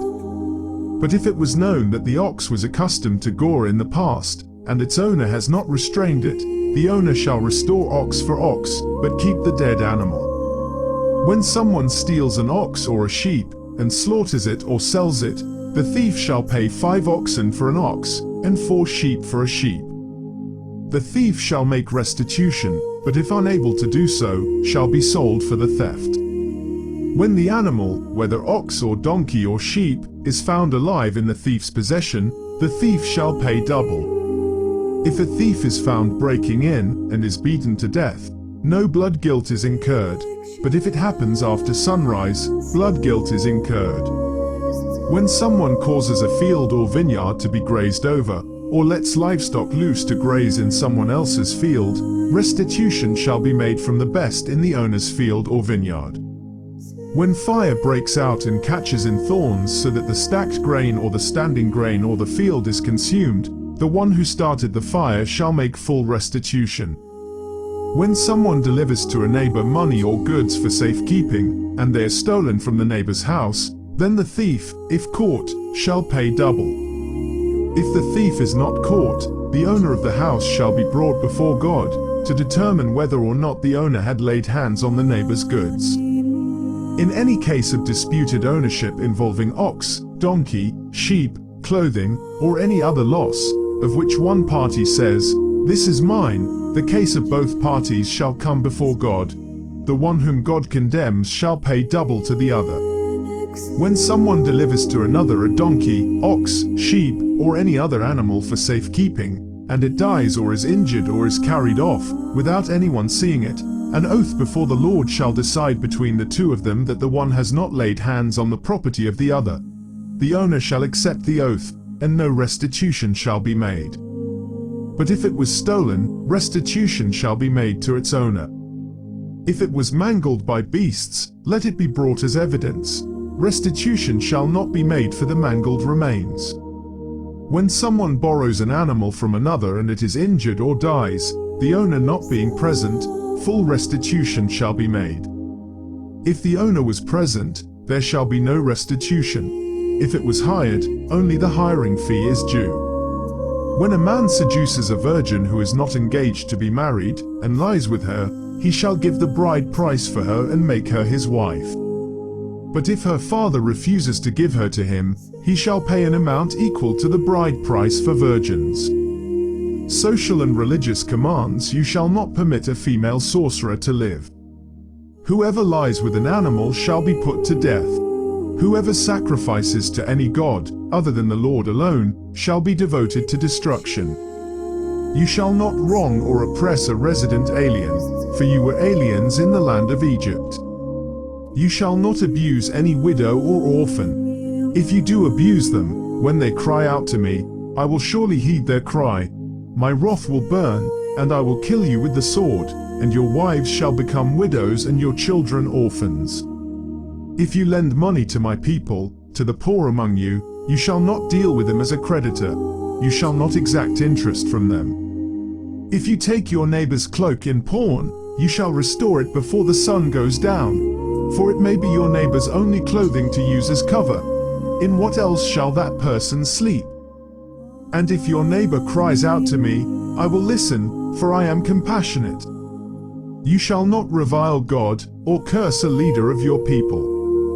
You shall not delay to make offerings from the fullness of your harvest and from the outflow of your presses. The firstborn of your sons you shall give to me. You shall do the same with your oxen and with your sheep. 7 days it shall remain with its mother. On the 8th day you shall give it to me. You shall be people consecrated to me. Therefore you shall not eat any meat that is mangled by beasts in the field. You shall throw it to the dogs. You shall not spread a false report. You shall not join hands with the wicked to act as a malicious witness. You shall not follow a majority in wrongdoing. When you bear witness in a lawsuit, you shall not side with the majority so as to pervert justice, nor shall you be partial to the poor in a lawsuit. When you come upon your enemy's ox or donkey going astray, you shall bring it back. When you see the donkey of one who hates you lying under its burden and you would hold back from setting it free, you must help to set it free. You shall not pervert the justice due to your poor in their lawsuits. Keep far from a false charge, and do not kill the innocent and those in the right, for I will not acquit the guilty. You shall take no bribe, for a bribe blinds the officials and subverts the cause of those who are in the right. You shall not oppress a resident alien. You know the heart of an alien, for you were aliens in the land of Egypt. A ritual calendar for 6 years you shall sow your land and gather in its yield. But the 7th year you shall let it rest and lie fallow, so that the poor of your people may eat, and what they leave the wild animals may eat. You shall do the same with your vineyard and with your olive orchard. 6 days you shall do your work, but on the 7th day you shall rest, so that your ox and your donkey may have relief, and your homeborn slave and the resident alien may be refreshed. Be attentive to all that I have said to you. Do not invoke the names of other gods. Do not let them be heard on your lips. 3 times in the year you shall hold a festival for me. You shall observe the festival of unleavened bread. As I commanded you, you shall eat unleavened bread for 7 days at the appointed time in the month of Abib, for in it you came out of Egypt. No one shall appear before me empty-handed. You shall observe the festival of harvest, of the first fruits of your labor, of what you sow in the field. You shall observe the festival of ingathering at the end of the year, when you gather in from the field the fruit of your labor. 3 times in the year all your males shall appear before the Lord God. You shall not offer the blood of my sacrifice with anything leavened, or let the fat of my festival remain until the morning. The choicest of the first fruits of your ground you shall bring into the house of the Lord your God. You shall not boil a kid in its mother's milk. The divine warrior will conquer the promised land. I am going to send an angel in front of you, to guard you on the way and to bring you to the place that I have prepared. Be attentive to him and listen to his voice. Do not rebel against him, for he will not pardon your transgression, for my name is in him. But if you listen attentively to his voice and do all that I say, then I will be an enemy to your enemies and a foe to your foes. When my angel goes in front of you and brings you to the Amorites, the Hittites, the Perizzites, the Canaanites, the Hivites, and the Jebusites, and I blot them out, you shall not bow down to their gods, or worship them, or follow their practices, but you shall utterly demolish them and break their pillars in pieces. You shall worship the Lord your God, and I will bless your bread and your water, and I will take sickness away from among you. No one shall miscarry or be barren in your land. I will fulfill the number of your days. I will send my terror in front of you, and will throw into confusion all the people against whom you shall come, and I will make all your enemies turn their backs to you. And I will send the pestilence in front of you, which shall drive out the Hivites, the Canaanites, and the Hittites from before you. I will not drive them out from before you in 1 year, or the land would become desolate and the wild animals would multiply against you. Little by little I will drive them out from before you, until you have increased and possess the land. I will set your borders from the Red Sea to the Sea of the Philistines, and from the wilderness to the Euphrates, for I will hand over to you the inhabitants of the land, and you shall drive them out before you. You shall make no covenant with them and their gods. They shall not live in your land, or they will make you sin against me. For if you worship their gods, it will surely be a snare to you.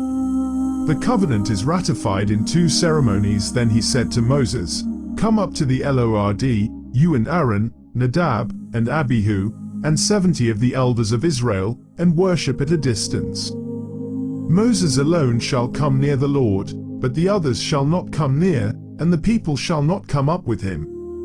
Moses came and told the people all the words of the Lord and all the ordinances. And all the people answered with one voice, and said, All the words that the Lord has spoken we will do. And Moses wrote down all the words of the Lord. He rose early in the morning, and built an altar at the foot of the mountain, and set up 12 pillars, corresponding to the 12 tribes of Israel. He sent young men of the people of Israel, who offered burnt offerings and sacrificed oxen as offerings of well-being to the Lord. Moses took half of the blood and put it in basins, and half of the blood he dashed against the altar. Then he took the book of the covenant, and read it in the hearing of the people. And they said, All that the Lord has spoken we will do, and we will be obedient. Moses took the blood and dashed it on the people, and said, See the blood of the covenant that the Lord has made with you in accordance with all these words.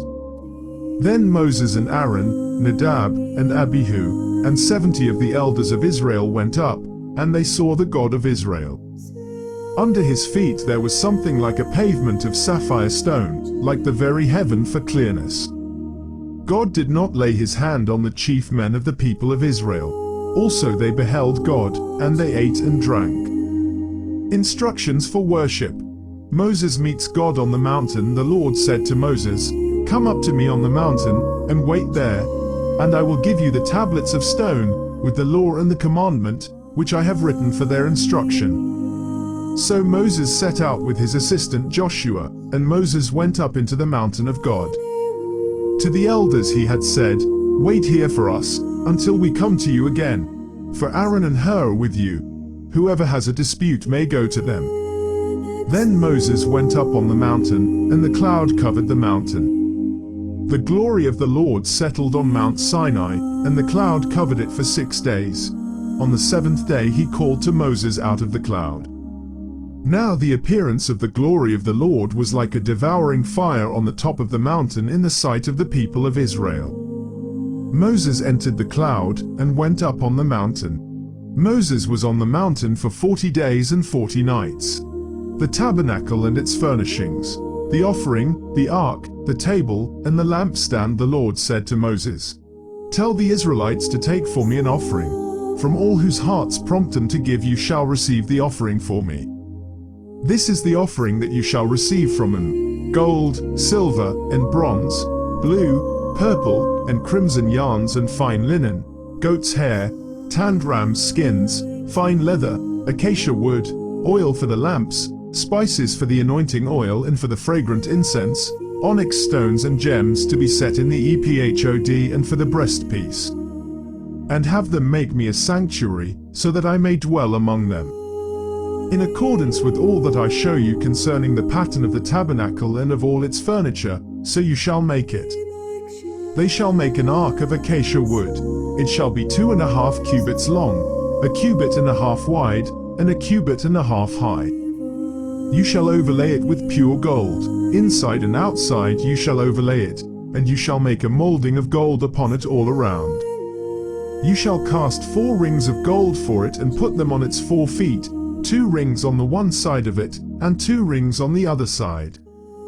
You shall make poles of acacia wood, and overlay them with gold. And you shall put the poles into the rings on the sides of the ark, by which to carry the ark. The poles shall remain in the rings of the ark, they shall not be taken from it. You shall put into the ark the covenant that I shall give you. Then you shall make a mercy seat of pure gold. 2 cubits and a half shall be its length, and 1.5 cubits its width. You shall make 2 cherubim of gold. You shall make them of hammered work, at the 2 ends of the mercy seat. Make 1 cherub at the one end, and 1 cherub at the other. Of one piece with the mercy seat you shall make the cherubim at its 2 ends. The cherubim shall spread out their wings above, overshadowing the mercy seat with their wings. They shall face one to another. The faces of the cherubim shall be turned toward the mercy seat. You shall put the mercy seat on the top of the ark, and in the ark you shall put the covenant that I shall give you. There I will meet with you, and from above the mercy seat, from between the 2 cherubim that are on the ark of the covenant, I will deliver to you all my commands for the Israelites. You shall make a table of acacia wood, 2 cubits long, 1 cubit wide, and 1.5 cubits high. You shall overlay it with pure gold, and make a molding of gold around it. You shall make around it a rim a handbreadth wide, and a molding of gold around the rim. You shall make for it 4 rings of gold, and fasten the rings to the 4 corners at its 4 legs. The rings that hold the poles used for carrying the table shall be close to the rim. You shall make the poles of acacia wood, and overlay them with gold, and the table shall be carried with these. You shall make its plates and dishes for incense, and its flagons and bowls with which to pour drink offerings. You shall make them of pure gold. And you shall set the bread of the presence on the table before me always. You shall make a lampstand of pure gold. The base and the shaft of the lampstand shall be made of hammered work. Its cups, its calyxes, and its petals shall be of one piece with it. And there shall be 6 branches going out of its sides. 3 branches of the lampstand out of one side of it, and 3 branches of the lampstand out of the other side of it. 3 cups shaped like almond blossoms, each with calyx and petals, on one branch, and 3 cups shaped like almond blossoms, each with calyx and petals, on the other branch. So for the 6 branches going out of the lampstand. On the lampstand itself there shall be 4 cups shaped like almond blossoms, each with its calyxes and petals. There shall be a calyx of one piece with it under the first pair of branches, a calyx of one piece with it under the next pair of branches, and a calyx of one piece with it under the last pair of branches. So for the 6 branches that go out of the lampstand. Their calyxes and their branches shall be of one piece with it, the whole of it one hammered piece of pure gold. You shall make the 7 lamps for it, and the lamps shall be set up so as to give light on the space in front of it. Its snuffers and trays shall be of pure gold. It, and all these utensils, shall be made from a talent of pure gold. And see that you make them according to the pattern for them, which is being shown you on the mountain. The tabernacle, moreover, you shall make the tabernacle with 10 curtains of fine twisted linen, and blue, purple, and crimson yarns. You shall make them with cherubim skillfully worked into them. The length of each curtain shall be 28 cubits, and the width of each curtain 4 cubits. All the curtains shall be of the same size. 5 curtains shall be joined to one another, and the other 5 curtains shall be joined to one another. You shall make loops of blue on the edge of the outermost curtain in the first set, and likewise you shall make loops on the edge of the outermost curtain in the second set. You shall make 50 loops on the one curtain, and you shall make 50 loops on the edge of the curtain that is in the second set. The loops shall be opposite one another. You shall make 50 clasps of gold, and join the curtains to one another with the clasps, so that the tabernacle may be one whole. You shall also make curtains of goat's hair for a tent over the tabernacle. You shall make 11 curtains. The length of each curtain shall be 30 cubits, and the width of each curtain 4 cubits.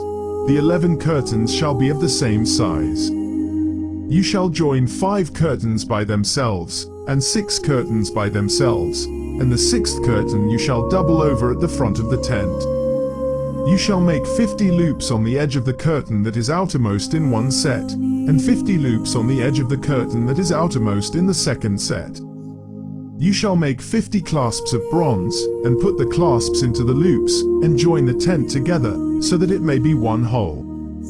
The part that remains of the curtains of the tent, the half curtain that remains, shall hang over the back of the tabernacle.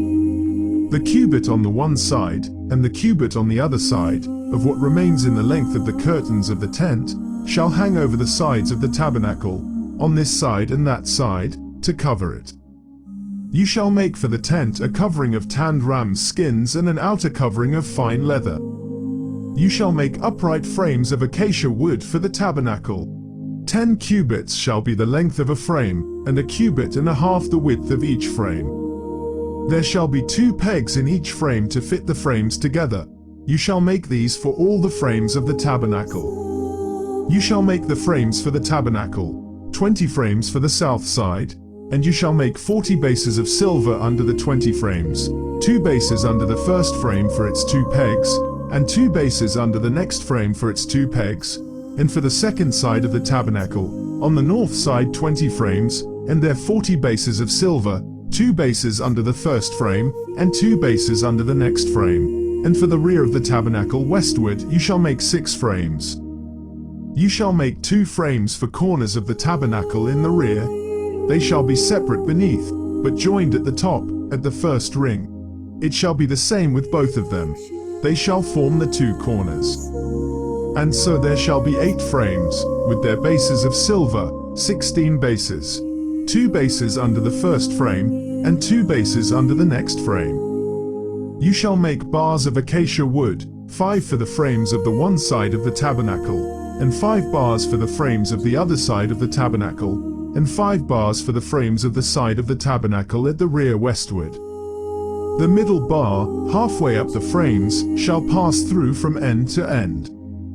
You shall overlay the frames with gold, and shall make their rings of gold to hold the bars, and you shall overlay the bars with gold. Then you shall erect the tabernacle according to the plan for it that you were shown on the mountain. You shall make a curtain of blue, purple, and crimson yarns, and of fine twisted linen. It shall be made with cherubim skillfully worked into it. You shall hang it on 4 pillars of acacia overlaid with gold, which have hooks of gold and rest on 4 bases of silver. You shall hang the curtain under the clasps, and bring the ark of the covenant in there, within the curtain. And the curtain shall separate for you the holy place from the most holy. You shall put the mercy seat on the ark of the covenant in the most holy place. You shall set the table outside the curtain, and the lampstand on the south side of the tabernacle opposite the table. And you shall put the table on the north side. You shall make a screen for the entrance of the tent, of blue, purple, and crimson yarns, and of fine twisted linen, embroidered with needlework. You shall make for the screen 5 pillars of acacia, and overlay them with gold. Their hooks shall be of gold, and you shall cast 5 bases of bronze for them. The altar and the court you shall make the altar of acacia wood, 5 cubits long and 5 cubits wide. The altar shall be square, and it shall be 3 cubits high. You shall make horns for it on its 4 corners. Its horns shall be of one piece with it, and you shall overlay it with bronze. You shall make pots for it to receive its ashes, and shovels and basins and forks and firepans. You shall make all its utensils of bronze. You shall also make for it a grating, a network of bronze. And on the net you shall make 4 bronze rings at its 4 corners. You shall set it under the ledge of the altar so that the net shall extend halfway down the altar. You shall make poles for the altar, poles of acacia wood, and overlay them with bronze. The poles shall be put through the rings, so that the poles shall be on the 2 sides of the altar when it is carried. You shall make it hollow, with boards. They shall be made just as you were shown on the mountain. You shall make the court of the tabernacle. On the south side the court shall have hangings of fine twisted linen 100 cubits long for that side. Its 20 pillars and the 20 bases shall be of bronze, but the hooks of the pillars and their bands shall be of silver. Likewise for its length on the north side there shall be hangings 100 cubits long, their pillars 20 and their bases 20, of bronze, but the hooks of the pillars and their bands shall be of silver. For the width of the court on the west side there shall be 50 cubits of hangings, with 10 pillars and 10 bases. The width of the court on the front to the east shall be 50 cubits. There shall be 15 cubits of hangings on the one side, with 3 pillars and 3 bases. There shall be 15 cubits of hangings on the other side, with 3 pillars and 3 bases.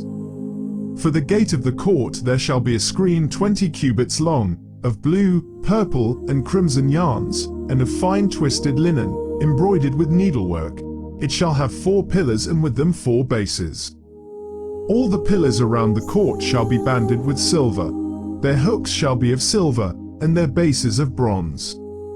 The length of the court shall be 100 cubits, the width 50, and the height 5 cubits, with hangings of fine twisted linen and bases of bronze.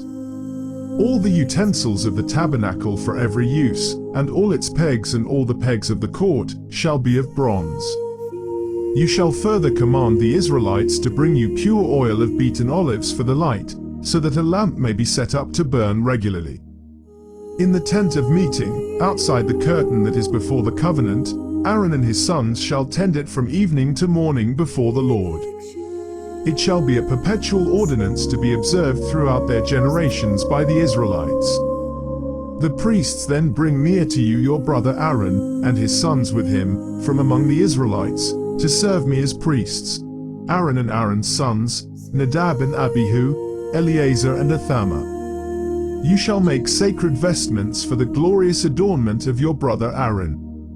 And you shall speak to all who have ability, whom I have endowed with skill, that they make Aaron's vestments to consecrate him for my priesthood.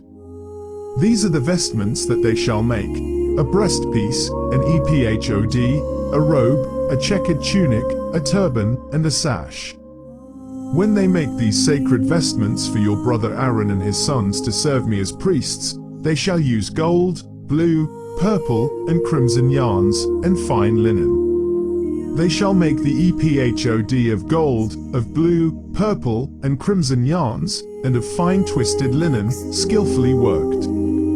It shall have 2 shoulder pieces attached to its 2 edges, so that it may be joined together.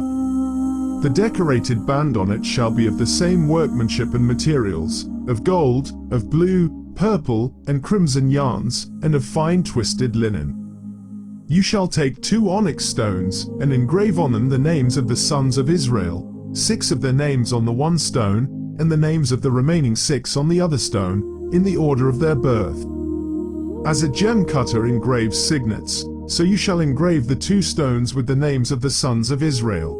You shall mount them in settings of gold filigree. You shall set the 2 stones on the shoulder pieces of the ephod, as stones of remembrance for the sons of Israel, and Aaron shall bear their names before the Lord on his 2 shoulders for remembrance. You shall make settings of gold filigree, and 2 chains of pure gold, twisted like cords, and you shall attach the corded chains to the settings. You shall make a breastpiece of judgment, in skilled work. You shall make it in the style of the ephod, of gold, of blue and purple and crimson yarns, and of fine twisted linen you shall make it. It shall be square and doubled, a span in length and a span in width. You shall set in it 4 rows of stones. A row of carnelian, chrysolite, and emerald shall be the first row, and the second row a turquoise, a sapphire and a moonstone, and the third row a jacinth, an agate, and an amethyst, and the fourth row a beryl, an onyx, and a jasper. They shall be set in gold filigree. There shall be 12 stones with names corresponding to the names of the sons of Israel. They shall be like signets, each engraved with its name, for the 12 tribes. You shall make for the breastpiece chains of pure gold, twisted like cords, and you shall make for the breastpiece 2 rings of gold, and put the 2 rings on the 2 edges of the breastpiece. You shall put the 2 cords of gold in the 2 rings at the edges of the breastpiece. The 2 ends of the 2 cords you shall attach to the 2 settings, and so attach it in front to the shoulder pieces of the ephod. You shall make 2 rings of gold, and put them at the 2 ends of the breastpiece, on its inside edge next to the ephod. You shall make 2 rings of gold, and attach them in front to the lower part of the 2 shoulder pieces of the ephod, at its joining above the decorated band of the ephod. The breastpiece shall be bound by its rings to the rings of the ephod with a blue cord, so that it may lie on the decorated band of the ephod, and so that the breastpiece shall not come loose from the ephod. So Aaron shall bear the names of the sons of Israel in the breastpiece of judgment on his heart when he goes into the holy place, for a continual remembrance before the Lord. In the breastpiece of judgment you shall put the Urim and the Thummim, and they shall be on Aaron's heart when he goes in before the Lord. Thus Aaron shall bear the judgment of the Israelites on his heart before the Lord continually. You shall make the robe of the ephod all of blue. It shall have an opening for the head in the middle of it, with a woven binding around the opening, like the opening in a coat of mail, so that it may not be torn. On its lower hem you shall make pomegranates of blue, purple, and crimson yarns, all around the lower hem, with bells of gold between them all around, a golden bell and a pomegranate alternating all around the lower hem of the robe. Aaron shall wear it when he ministers, and its sound shall be heard when he goes into the holy place before the Lord, and when he comes out, so that he may not die. You shall make a rosette of pure gold, and engrave on it, like the engraving of a signet, holy to the Lord. You shall fasten it on the turban with a blue cord. It shall be on the front of the turban. It shall be on Aaron's forehead, and Aaron shall take on himself any guilt incurred in the holy offering that the Israelites consecrate as their sacred donations. It shall always be on his forehead, in order that they may find favor before the Lord. You shall make the checkered tunic of fine linen, and you shall make a turban of fine linen, and you shall make a sash embroidered with needlework. For Aaron's sons you shall make tunics and sashes and headdresses. You shall make them for their glorious adornment. You shall put them on your brother Aaron, and on his sons with him, and shall anoint them and ordain them and consecrate them, so that they may serve me as priests. You shall make for them linen undergarments to cover their naked flesh. They shall reach from the hips to the thighs. Aaron and his sons shall wear them when they go into the tent of meeting, or when they come near the altar to minister in the holy place, or they will bring guilt on themselves and die. This shall be a perpetual ordinance for him and for his descendants after him. The ordination service for the priests now, this is what you shall do to them to consecrate them, so that they may serve me as priests. Take 1 young bull and 2 rams without blemish, and unleavened bread, unleavened cakes mixed with oil, and unleavened wafers spread with oil. You shall make them of choice wheat flour. You shall put them in 1 basket and bring them in the basket, and bring the bull and the 2 rams. You shall bring Aaron and his sons to the entrance of the tent of meeting, and wash them with water. Then you shall take the vestments, and put on Aaron the tunic and the robe of the ephod, and the ephod, and the breastpiece, and gird him with the decorated band of the ephod. And you shall set the turban on his head, and put the holy diadem on the turban. You shall take the anointing oil, and pour it on his head and anoint him. Then you shall bring his sons, and put tunics on them, and you shall gird them with sashes and tie headdresses on them. And the priesthood shall be theirs by a perpetual ordinance. You shall then ordain Aaron and his sons. You shall bring the bull in front of the tent of meeting. Aaron and his sons shall lay their hands on the head of the bull, and you shall slaughter the bull before the Lord, at the entrance of the tent of meeting, and shall take some of the blood of the bull and put it on the horns of the altar with your finger, and all the rest of the blood you shall pour out at the base of the altar. You shall take all the fat that covers the entrails, and the appendage of the liver, and the 2 kidneys with the fat that is on them, and turn them into smoke on the altar. But the flesh of the bull, and its skin, and its dung, you shall burn with fire outside the camp. It is a sin offering. Then you shall take 1 of the rams, and Aaron and his sons shall lay their hands on the head of the ram, and you shall slaughter the ram, and shall take its blood and dash it against all sides of the altar. Then you shall cut the ram into its parts, and wash its entrails and its legs, and put them with its parts and its head, and turn the whole ram into smoke on the altar. It is a burnt offering to the Lord. It is a pleasing odor, an offering by fire to the Lord. You shall take the other ram, and Aaron and his sons shall lay their hands on the head of the ram, and you shall slaughter the ram, and take some of its blood and put it on the lobe of Aaron's right ear and on the lobes of the right ears of his sons, and on the thumbs of their right hands, and on the big toes of their right feet, and dash the rest of the blood against all sides of the altar. Then you shall take some of the blood that is on the altar, and some of the anointing oil, and sprinkle it on Aaron and his vestments and on his sons' vestments with him. Then he and his vestments shall be holy, as well as his sons' vestments. You shall also take the fat of the ram, the fat tail, the fat that covers the entrails, the appendage of the liver, the 2 kidneys with the fat that is on them, and the right thigh, for it is a ram of ordination, and 1 loaf of bread, 1 cake of bread made with oil, and 1 wafer, out of the basket of unleavened bread that is before the Lord. And you shall place all these on the palms of Aaron and on the palms of his sons, and raise them as an elevation offering before the Lord.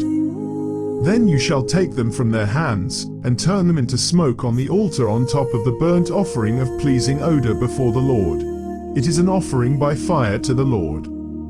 You shall take the breast of the ram of Aaron's ordination and raise it as an elevation offering before the Lord, and it shall be your portion. You shall consecrate the breast that was raised as an elevation offering and the thigh that was raised as an elevation offering from the ram of ordination, from that which belonged to Aaron and his sons.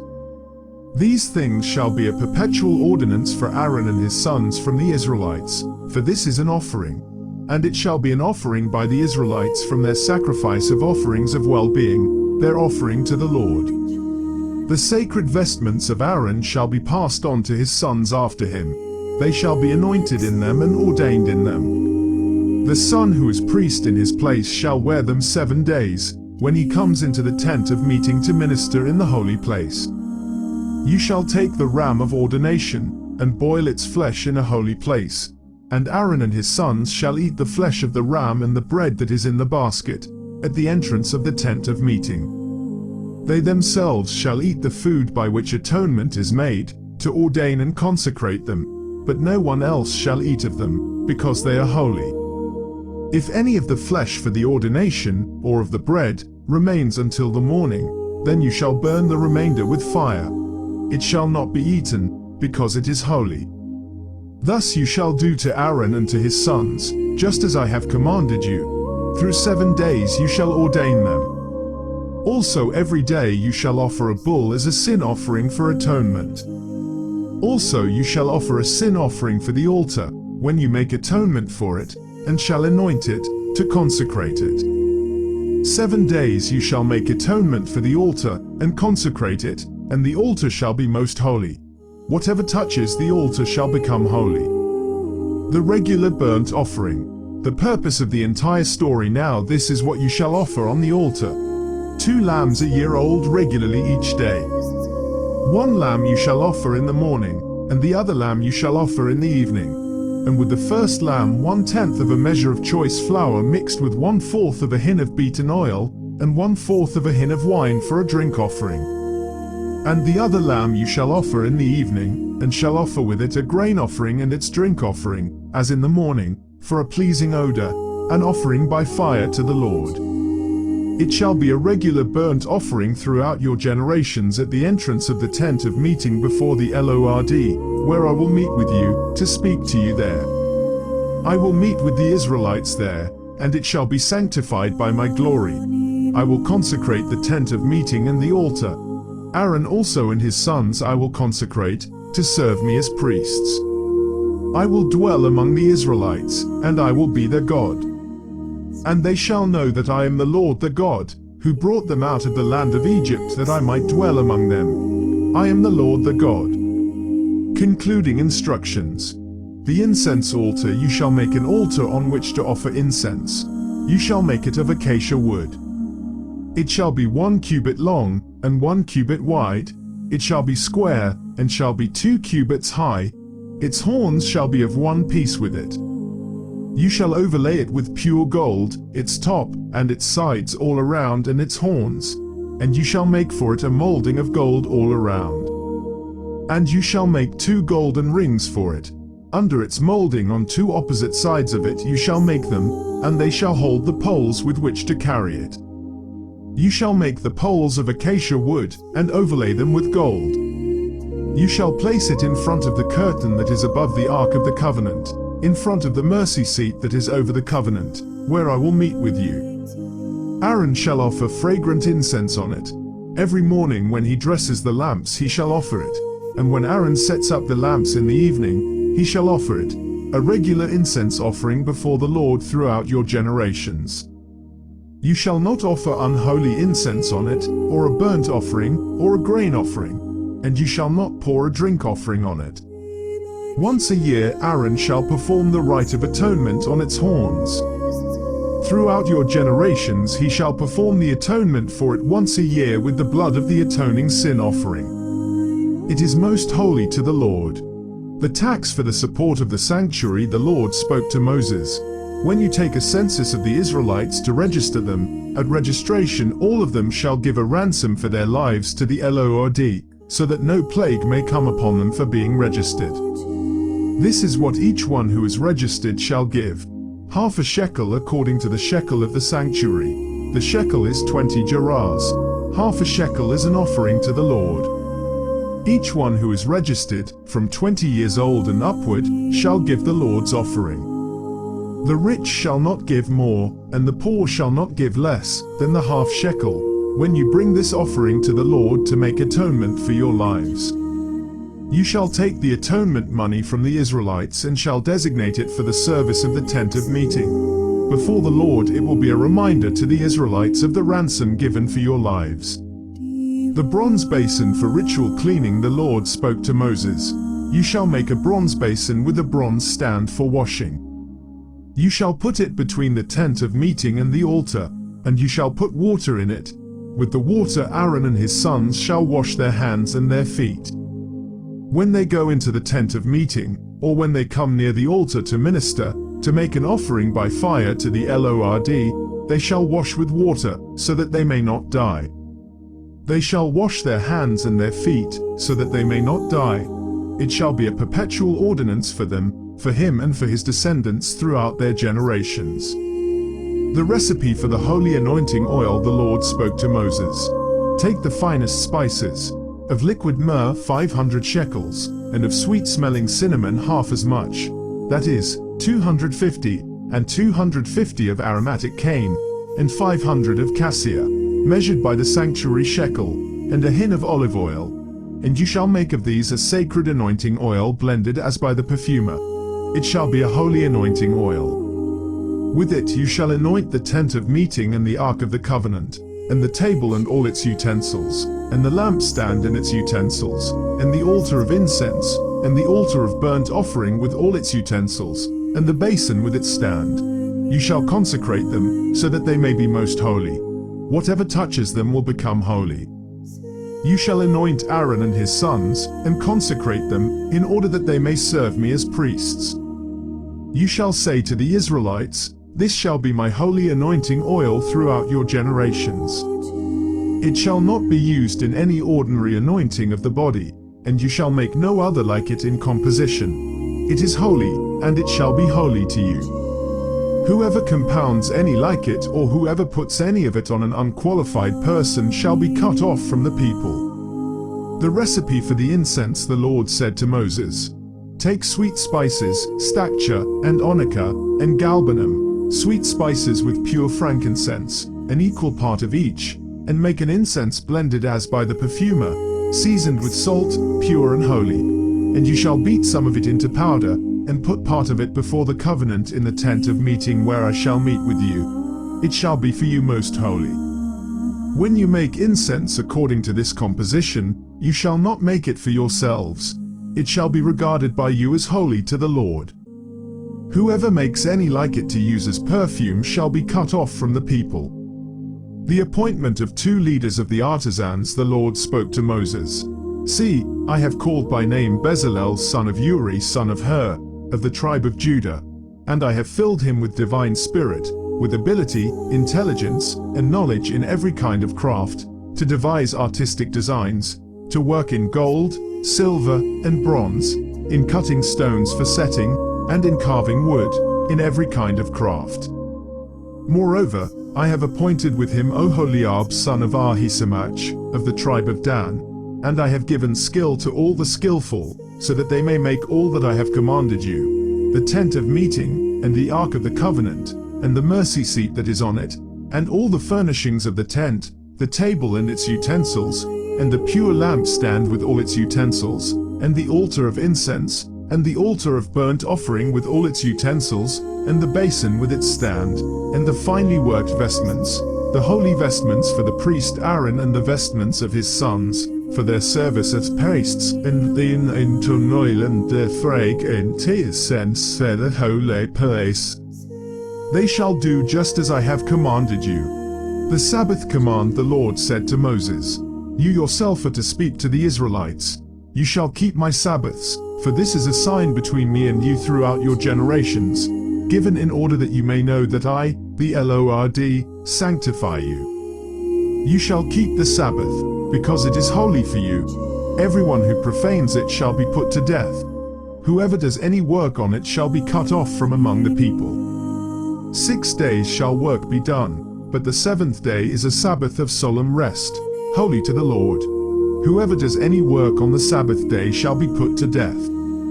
Therefore the Israelites shall keep the Sabbath, observing the Sabbath throughout their generations, as a perpetual covenant. It is a sign forever between me and the people of Israel that in 6 days the Lord made heaven and earth, and on the seventh day he rested, and was refreshed. God's gift of the tablets. When God finished speaking with Moses on Mount Sinai, he gave him the 2 tablets of the covenant, tablets of stone, written with the finger of God. The Israelites break the covenant, but God re-establishes it when the people saw that Moses delayed to come down from the mountain. The people gathered around Aaron, and said to him, Come, make gods for us, who shall go before us. As for this Moses, the man who brought us up out of the land of Egypt, we do not know what has become of him. Aaron said to them, Take off the gold rings that are on the ears of your wives, your sons, and your daughters, and bring them to me. So all the people took off the gold rings from their ears, and brought them to Aaron. He took the gold from them, formed it in a mold, and cast an image of a calf. And they said, These are your gods, O Israel, who brought you up out of the land of Egypt. When Aaron saw this, he built an altar before it, and Aaron made proclamation and said, Tomorrow shall be a festival to the Lord. They rose early the next day, and offered burnt offerings and brought sacrifices of well-being. And the people sat down to eat and drink, and rose up to revel. The Lord said to Moses, Go down at once. Your people, whom you brought up out of the land of Egypt, have acted perversely. They have been quick to turn aside from the way that I commanded them. They have cast for themselves an image of a calf, and have worshipped it and sacrificed to it, and said, These are your gods, O Israel, who brought you up out of the land of Egypt. The Lord said to Moses, I have seen this people, how stiff-necked they are. Now let me alone, so that my wrath may burn hot against them and I may consume them. And of you I will make a great nation. But Moses implored the Lord his God, and said, O Lord, why does your wrath burn hot against your people, whom you brought out of the land of Egypt with great power and with a mighty hand? Why should the Egyptians say, It was with evil intent that he brought them out to kill them in the mountains, and to consume them from the face of the earth? Turn from your fierce wrath. Change your mind and do not bring disaster on your people. Remember Abraham, Isaac, and Israel, your servants, how you swore to them by your own self, saying to them, I will multiply your descendants like the stars of heaven, and all this land that I have promised I will give to your descendants, and they shall inherit it forever. And the Lord changed his mind about the disaster that he planned to bring on his people. Then Moses turned and went down from the mountain, carrying the 2 tablets of the covenant in his hands, tablets that were written on both sides, written on the front and on the back. The tablets were the work of God, and the writing was the writing of God, engraved upon the tablets.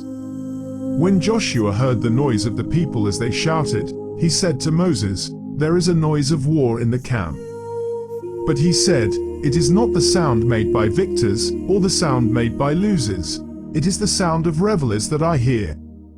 As soon as he came near the camp and saw the calf and the dancing, Moses' anger burned hot, and he threw the tablets from his hands and broke them at the foot of the mountain. He took the calf that they had made, burned it with fire, ground it to powder, scattered it on the water, and made the Israelites drink it. Moses said to Aaron, "What did this people do to you that you have brought so great a sin upon them?" And Aaron said, "Do not let the anger of my Lord burn hot. You know the people, that they are bent on evil. They said to me, 'Make us gods, who shall go before us.' As for this Moses, the man who brought us up out of the land of Egypt, we do not know what has become of him." So I said to them, "Whoever has gold, take it off."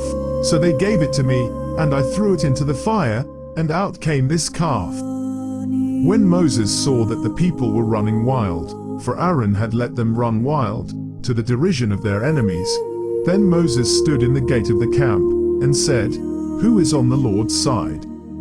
Come to me." And all the sons of Levi gathered around him. He said to them, "Thus says the Lord, the God of Israel, put your sword on your side, each of you. Go back and forth from gate to gate throughout the camp, and each of you kill your brother, your friend, and your neighbor." The sons of Levi did as Moses commanded, and about 3,000 of the people fell on that day. Moses said, "Today you have ordained yourselves for the service of the Lord, each one at the cost of a son or a brother, and so have brought a blessing on yourselves this day."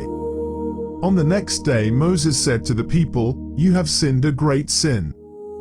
But now I will go up to the Lord, perhaps I can make atonement for your sin."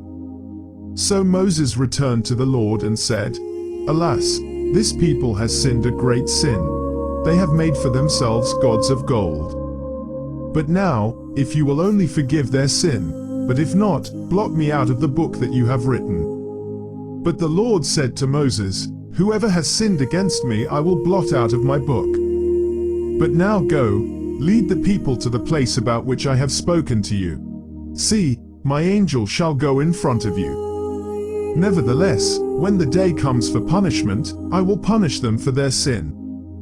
Then the Lord sent a plague on the people, because they made the calf, the one that Aaron made. Will God be with Israel or not?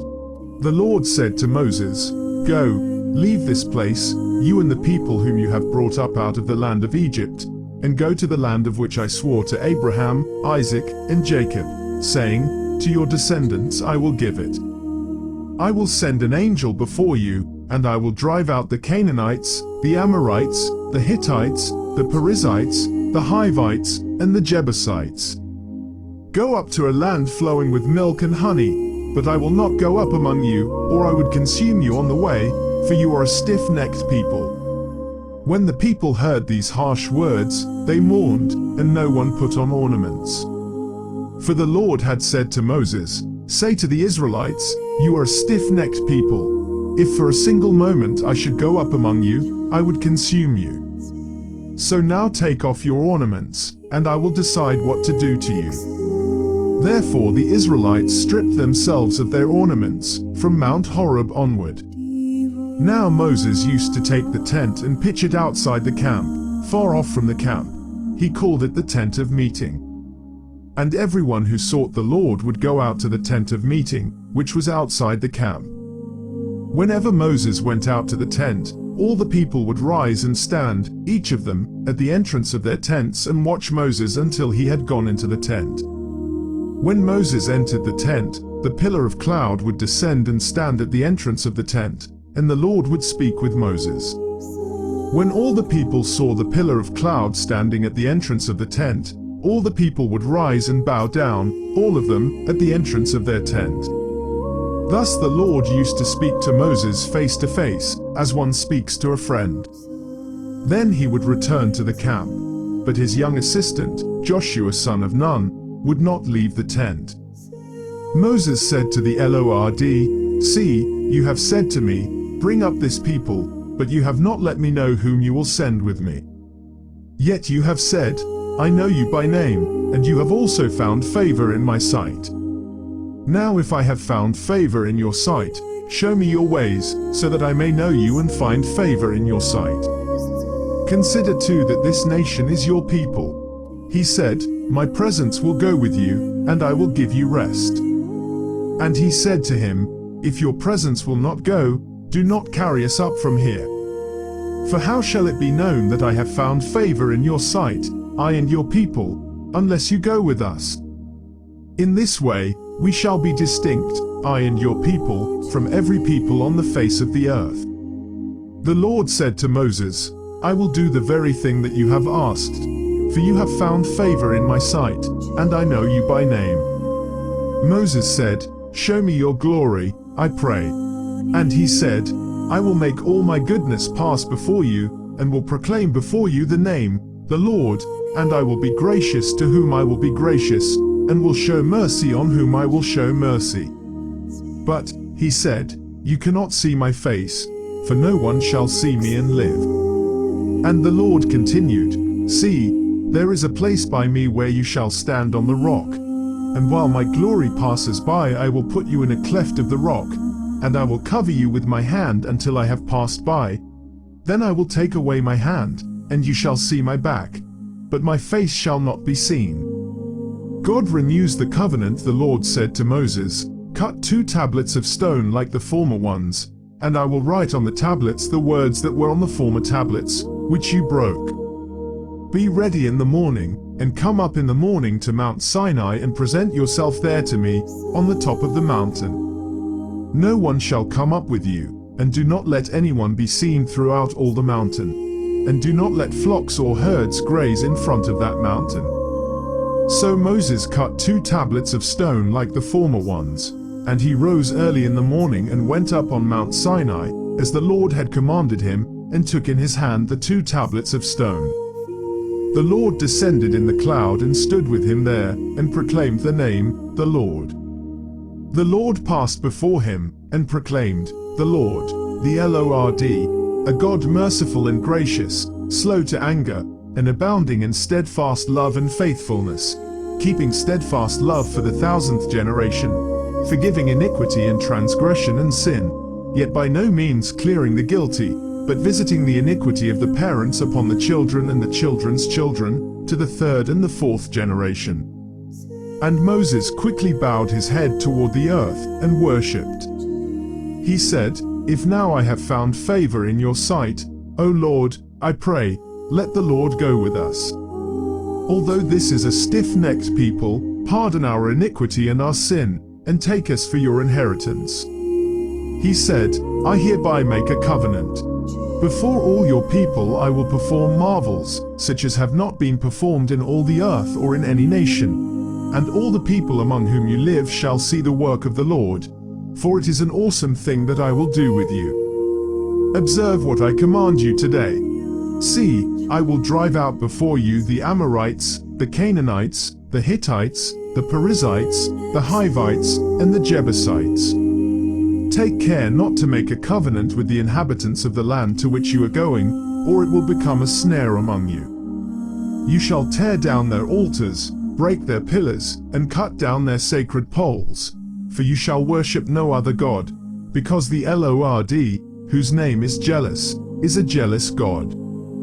You shall not make a covenant with the inhabitants of the land, for when they prostitute themselves to their gods and sacrifice to their gods, someone among them will invite you, and you will eat of the sacrifice. And you will take wives from among their daughters for your sons, and the daughters who prostitute themselves to their gods will make your sons also prostitute themselves to their gods. You shall not make cast idols. You shall keep the festival of unleavened bread. 7 days you shall eat unleavened bread, as I commanded you, at the time appointed in the month of Abib. For in the month of Abib you came out from Egypt. All that first opens the womb is mine, all your male livestock, the firstborn of cow and sheep. The firstborn of a donkey you shall redeem with a lamb, or if you will not redeem it you shall break its neck. All the firstborn of your sons you shall redeem. 6 days you shall work, but on the seventh day you shall rest. Even in plowing time and in harvest time you shall rest. You shall observe the festival of weeks, the first fruits of wheat harvest, and the festival of ingathering at the turn of the year. 3 times in the year all your males shall appear before the Lord God, the God of Israel. For I will cast out nations before you, and enlarge your borders. No one shall covet your land when you go up to appear before the Lord your God 3 times in the year. You shall not offer the blood of my sacrifice with leaven, and the sacrifice of the festival of the Passover shall not be left until the morning. The best of the first fruits of your ground you shall bring to the house of the Lord your God. You shall not boil a kid in its mother's milk. The Lord said to Moses, "Write these words. In accordance with these words I have made a covenant with you and with Israel." He was there with the Lord 40 days and 40 nights. He neither ate bread nor drank water. And he wrote on the tablets the words of the covenant, the 10 Commandments.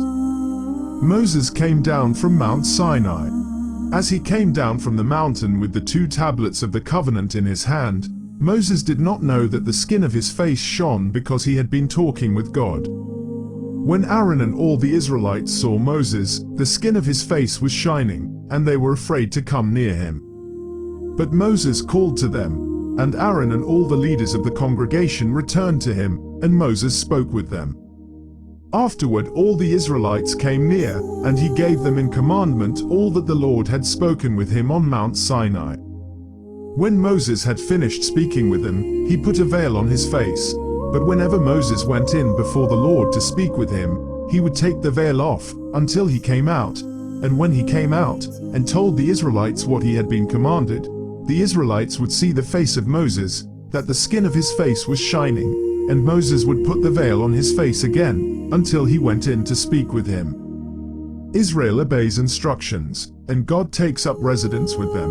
The Sabbath command Moses assembled all the congregation of the Israelites and said to them, "These are the things that the Lord has commanded you to do. 6 days shall work be done, but on the 7th day you shall have a holy Sabbath of solemn rest to the Lord. Whoever does any work on it shall be put to death. You shall kindle no fire in all your dwellings on the Sabbath day." The offering and the skillful craftsman Moses said to all the congregation of the Israelites, "This is the thing that the Lord has commanded. Take from among you an offering to the Lord. Let whoever is of a generous heart bring the Lord's offering, gold, silver, and bronze, blue, purple, and crimson yarns, and fine linen, goat's hair, tanned ram's skins, and fine leather, acacia wood, oil for the light, spices for the anointing oil and for the fragrant incense, and onyx stones and gems to be set in the ephod and the breastpiece. All who are skillful among you shall come and make all that the Lord has commanded: the tabernacle, its tent and its covering, its clasps and its frames, its bars, its pillars, and its bases, the ark with its poles, the mercy seat, and the curtain for the screen, the table with its poles and all its utensils, and the bread of the presence, the lampstand also for the light, with its utensils and its lamps, and the oil for the light, and the altar of incense, with its poles, and the anointing oil and the fragrant incense, and the screen for the entrance of the tabernacle, the altar of burnt offering, with its grating of bronze, its poles, and all its utensils, the basin with its stand, the hangings of the court, its pillars and its bases, and the screen for the gate of the court, the pegs of the tabernacle and the pegs of the court, and their cords, the finely worked vestments for ministering in the holy place, the holy vestments for the priest Aaron, and the vestments of his sons, for their service as priests. Then all the congregation of the Israelites withdrew from the presence of Moses. And they came, everyone whose heart was stirred, and everyone whose spirit was willing, and brought the Lord's offering to be used for the tent of meeting, and for all its service, and for the sacred vestments. So they came, both men and women. All who were of a willing heart brought brooches and earrings and signet rings and pendants, all sorts of gold objects, everyone bringing an offering of gold to the Lord. And everyone who possessed blue or purple or crimson yarn or fine linen or goat's hair or tanned ram's skins or fine leather brought them. Everyone who could make an offering of silver or bronze brought it as the Lord's offering, and everyone who possessed acacia wood of any use in the work brought it. All the skillful women spun with their hands, and brought what they had spun in blue and purple and crimson yarns and fine linen. All the women whose hearts moved them to use their skill spun the goat's hair. And the leaders brought onyx stones and gems to be set in the ephod and the breastpiece, and spices and oil for the light, and for the anointing oil, and for the fragrant incense. All the Israelite men and women whose hearts made them willing to bring anything for the work that the Lord had commanded by Moses to be done, brought it as a free-will offering to the Lord. The artisans then Moses said to the Israelites, "See, the Lord has called by name Bezalel son of Uri son of Hur, of the tribe of Judah. He has filled him with divine spirit, with skill, intelligence, and knowledge in every kind of craft, to devise artistic designs, to work in gold, silver, and bronze, in cutting stones for setting, and in carving wood, in every kind of craft. And he has inspired him to teach, both him and Oholiab son of Ahisamach, of the tribe of Dan. He has filled them with skill to do every kind of work done by an artisan or by a designer or by an embroiderer in blue, purple, and crimson yarns, and in fine linen, or by a weaver, by any sort of artisan or skilled designer. Bezalel and Oholiab and every skillful one to whom the Lord has given skill and understanding to know how to do any work in the construction of the sanctuary shall work in accordance with all that the Lord has commanded." The freewill offerings continue. Moses then called Bezalel and Oholiab and every skillful one to whom the Lord had given skill, everyone whose heart was stirred to come to do the work. And they received from Moses all the freewill offerings that the Israelites had brought for doing the work on the sanctuary. They still kept bringing him freewill offerings every morning, so that all the artisans who were doing every sort of task on the sanctuary came, each from the task being performed, and said to Moses, "The people are bringing much more than enough for doing the work that the Lord has commanded us to do." So Moses gave command, and word was proclaimed throughout the camp, "No man or woman is to make anything else as an offering for the sanctuary." So the people were restrained from bringing, for what they had already brought was more than enough to do all the work. The tabernacle. All those with skill among the workers made the tabernacle with 10 curtains. They were made of fine twisted linen, and blue, purple, and crimson yarns, with cherubim skillfully worked into them. The length of each curtain was 28 cubits, and the width of each curtain 4 cubits. All the curtains were of the same size. He joined 5 curtains to one another, and the other 5 curtains he joined to one another. He made loops of blue on the edge of the outermost curtain of the first set. Likewise he made them on the edge of the outermost curtain of the second set. He made 50 loops on the one curtain, and he made 50 loops on the edge of the curtain that was in the second set. The loops were opposite one another. And he made 50 clasps of gold, and joined the curtains one to the other with clasps, so the tabernacle was one whole. He also made curtains of goat's hair for a tent over the tabernacle. He made 11 curtains. The length of each curtain was 30 cubits, and the width of each curtain 4 cubits. The 11 curtains were of the same size. He joined 5 curtains by themselves, and 6 curtains by themselves. He made 50 loops on the edge of the outermost curtain of the one set, and 50 loops on the edge of the other connecting curtain. He made 50 clasps of bronze to join the tent together so that it might be one whole. And he made for the tent a covering of tanned ram's skins and an outer covering of fine leather. Then he made the upright frames for the tabernacle of acacia wood. 10 cubits was the length of a frame, and a cubit and a half the width of each frame. Each frame had 2 pegs for fitting together. He did this for all the frames of the tabernacle.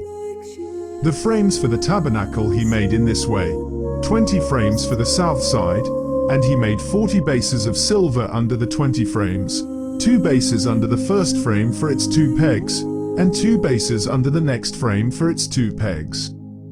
For the second side of the tabernacle, on the north side, he made 20 frames and their 40 bases of silver, 2 bases under the first frame and 2 bases under the next frame. For the rear of the tabernacle westward he made 6 frames. He made 2 frames for corners of the tabernacle in the rear. They were separate beneath, but joined at the top, at the first ring. He made 2 of them in this way, for the 2 corners. There were 8 frames with their bases of silver, 16 bases, under every frame 2 bases. He made bars of acacia wood, 5 for the frames of the one side of the tabernacle, and 5 bars for the frames of the other side of the tabernacle, and 5 bars for the frames of the tabernacle at the rear westward.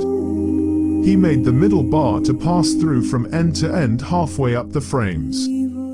And he overlaid the frames with gold, and made rings of gold for them to hold the bars, and overlaid the bars with gold. He made the curtain of blue, purple, and crimson yarns, and fine twisted linen, with cherubim skillfully worked into it. For it he made 4 pillars of acacia, and overlaid them with gold. Their hooks were of gold, and he cast for them 4 bases of silver. He also made a screen for the entrance to the tent, of blue, purple, and crimson yarns, and fine twisted linen, embroidered with needlework, and its 5 pillars with their hooks. He overlaid their capitals and their bases with gold, but their 5 bases were of bronze. The ark Bezalel made the ark of acacia wood. It was 2.5 cubits long, 1.5 cubits wide, and 1.5 cubits high. He overlaid it with pure gold inside and outside, and made a molding of gold around it. He cast for it 4 rings of gold for its 4 feet, 2 rings on its one side and 2 rings on its other side. He made poles of acacia wood, and overlaid them with gold, and put the poles into the rings on the sides of the ark, to carry the ark. He made a mercy seat of pure gold. 2.5 cubits was its length, and 1.5 cubits its width. He made 2 cherubim of hammered gold. At the 2 ends of the mercy seat he made them, 1 cherub at the one end, and 1 cherub at the other end. Of one piece with the mercy seat he made the cherubim at its 2 ends. The cherubim spread out their wings above, overshadowing the mercy seat with their wings. They faced one another. The faces of the cherubim were turned toward the mercy seat. The table he also made the table of acacia wood, 2 cubits long, 1 cubit wide, and 1.5 cubits high. He overlaid it with pure gold, and made a molding of gold around it. He made around it a rim a handbreadth wide, and made a molding of gold around the rim. He cast for it 4 rings of gold, and fastened the rings to the 4 corners at its 4 legs. The rings that held the poles used for carrying the table were close to the rim. He made the poles of acacia wood to carry the table, and overlaid them with gold. And he made the vessels of pure gold that were to be on the table, its plates and dishes for incense, and its bowls and flagons with which to pour drink offerings. The lampstand he also made the lampstand of pure gold. The base and the shaft of the lampstand were made of hammered work. Its cups, its calyxes, and its petals were of one piece with it. There were 6 branches going out of its sides, 3 branches of the lampstand out of one side of it, and 3 branches of the lampstand out of the other side of it. 3 cups shaped like almond blossoms, each with calyx and petals, on one branch, and 3 cups shaped like almond blossoms, each with calyx and petals, on the other branch, so for the 6 branches going out of the lampstand. On the lampstand itself there were 4 cups shaped like almond blossoms, each with its calyxes and petals. There was a calyx of one piece with it under the first pair of branches, a calyx of one piece with it under the next pair of branches, and a calyx of one piece with it under the last pair of branches. Their calyxes and their branches were of one piece with it, the whole of it one hammered piece of pure gold. He made it 7 lamps and its snuffers and its trays of pure gold. He made it and all its utensils of a talent of pure gold. The incense altar he made the altar of incense of acacia wood, 1 cubit long, and 1 cubit wide. It was square, and was 2 cubits high. Its horns were of one piece with it. He overlaid it with pure gold, its top, and its sides all around, and its horns.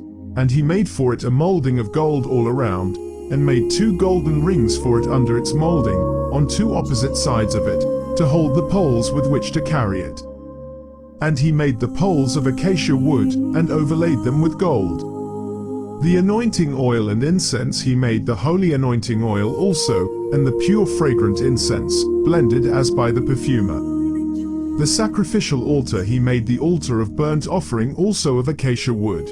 It was 5 cubits long, and 5 cubits wide. It was square, and 3 cubits high. He made horns for it on its 4 corners.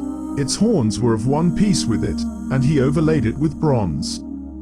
He made all the utensils of the altar, the pots, the shovels, the basins, the forks, and the firepans. All its utensils he made of bronze. He made for the altar a grating, a network of bronze, under its ledge, extending halfway down. He cast 4 rings on the 4 corners of the bronze grating to hold the poles. He made the poles of acacia wood, and overlaid them with bronze. And he put the poles through the rings on the sides of the altar, to carry it with them. He made it hollow, with boards. The basin he made the basin of bronze with its stand of bronze, from the mirrors of the women who served at the entrance to the tent of meeting. The court he made the court. For the south side the hangings of the court were of fine twisted linen, 100 cubits long. Its 20 pillars and the 20 bases were of bronze, but the hooks of the pillars and their bands were of silver. For the north side there were hangings 100 cubits long. Its 20 pillars and their 20 bases were of bronze, but the hooks of the pillars and their bands were of silver. For the west side there were hangings 50 cubits long, with 10 pillars and 10 bases. The hooks of the pillars and their bands were of silver. And for the front to the east, 50 cubits. The hangings for one side of the gate were 15 cubits, with 3 pillars and 3 bases. And so for the other side. On each side of the gate of the court were hangings of 15 cubits, with 3 pillars and 3 bases. All the hangings around the court were of fine twisted linen.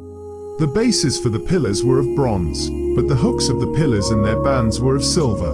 The overlaying of their capitals was also of silver, and all the pillars of the court were banded with silver.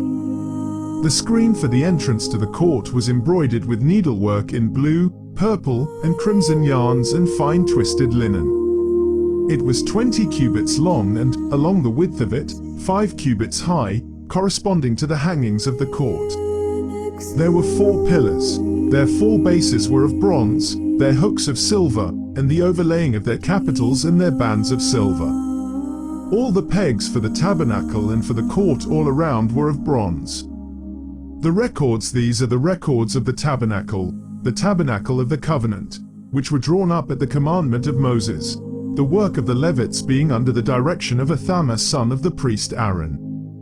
Bezalel son of Uri son of Hur, of the tribe of Judah, made all that the Lord commanded Moses, and with him was Oholiab son of Ahisamach, of the tribe of Dan, engraver, designer, and embroiderer in blue, purple, and crimson yarns, and in fine linen.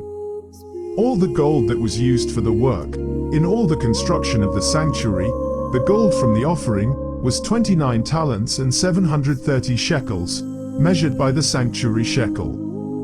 The silver from those of the congregation who were counted was 100 talents and 1,775 shekels, measured by the sanctuary shekel. A beker a head, that is, half a shekel, measured by the sanctuary shekel, for everyone who was counted in the census, from 20 years old and upward, for 603,550 men. The 100 talents of silver were for casting the bases of the sanctuary, and the bases of the curtain. 100 bases for the 100 talents, a talent for a base. Of the 1,775 shekels he made hooks for the pillars, and overlaid their capitals and made bands for them. The bronze that was contributed was 70 talents, and 2,400 shekels. With it he made the bases for the entrance of the tent of meeting, the bronze altar and the bronze grating for it and all the utensils of the altar, the bases all around the court, and the bases of the gate of the court, all the pegs of the tabernacle, and all the pegs around the court. According to God's instructions, The priests' garments of the blue, purple, and crimson yarns they made finely worked vestments, for ministering in the holy place. They made the sacred vestments for Aaron, as the Lord had commanded Moses. He made the ephod of gold, of blue, purple, and crimson yarns, and of fine twisted linen. Gold leaf was hammered out and cut into threads to work into the blue, purple, and crimson yarns and into the fine twisted linen, in skilled design. They made for the ephod shoulder pieces, joined to it at its two edges. The decorated band on it was of the same materials and workmanship, of gold, of blue, purple, and crimson yarns, and of fine twisted linen, as the Lord had commanded Moses.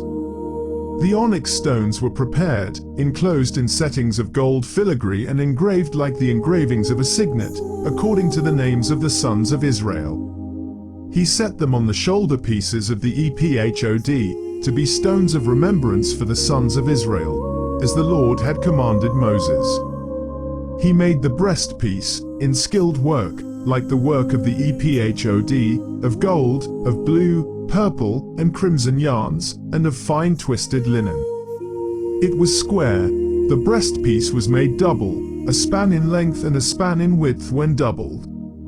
They set in it 4 rows of stones. A row of carnelian, chrysolite, and emerald was the first row, and the second row, a turquoise, a sapphire, and a moonstone, and the third row, a jacinth, an agate, and an amethyst, and the fourth row, a beryl, an onyx, and a jasper. They were enclosed in settings of gold filigree. There were 12 stones with names corresponding to the names of the sons of Israel. They were like signets, each engraved with its name, for the 12 tribes. They made on the breastpiece chains of pure gold, twisted like cords, and they made 2 settings of gold filigree and 2 gold rings, and put the 2 rings on the 2 edges of the breastpiece, and they put the 2 cords of gold in the 2 rings at the edges of the breastpiece. 2 ends of the 2 cords they had attached to the 2 settings of filigree. In this way they attached it in front to the shoulder pieces of the ephod. Then they made 2 rings of gold, and put them at the 2 ends of the breastpiece, on its inside edge next to the ephod. They made 2 rings of gold, and attached them in front to the lower part of the 2 shoulder pieces of the ephod, at its joining above the decorated band of the ephod. They bound the breastpiece by its rings to the rings of the ephod with a blue cord, so that it should lie on the decorated band of the ephod, and that the breastpiece should not come loose from the ephod, as the Lord had commanded Moses. He also made the robe of the ephod woven all of blue yarn, and the opening of the robe in the middle of it was like the opening in a coat of mail, with a binding around the opening, so that it might not be torn. On the lower hem of the robe they made pomegranates of blue, purple, and crimson yarns, and of fine twisted linen. They also made bells of pure gold, and put the bells between the pomegranates on the lower hem of the robe all around, between the pomegranates, a bell and a pomegranate all around on the lower hem of the robe for ministering, as the Lord had commanded Moses.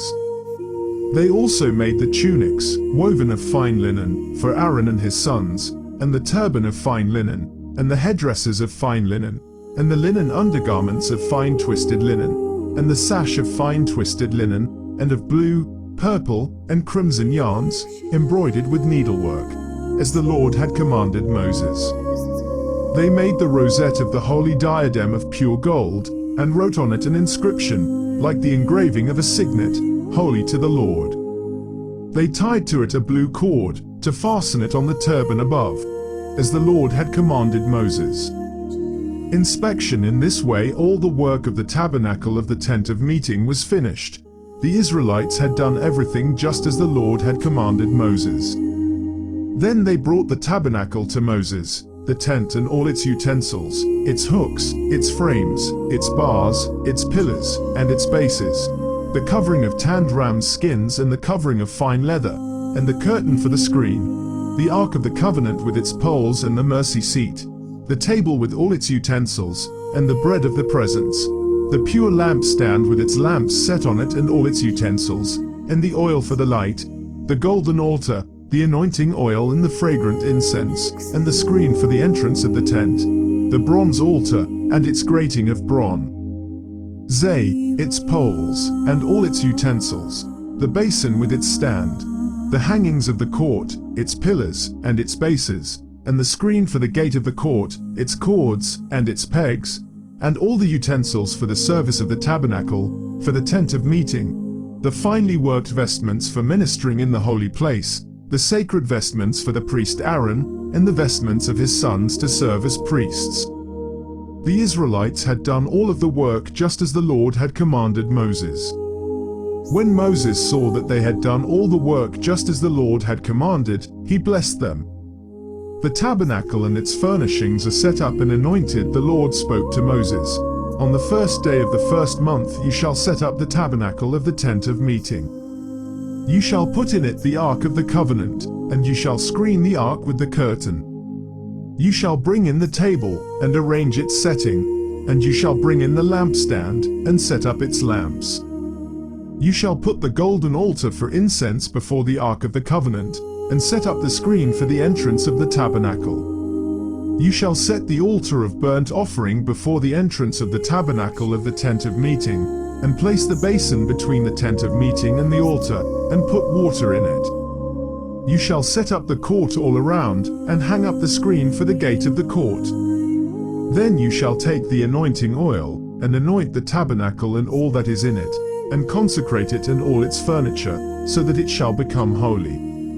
You shall also anoint the altar of burnt offering and all its utensils, and consecrate the altar, so that the altar shall be most holy. You shall also anoint the basin with its stand, and consecrate it.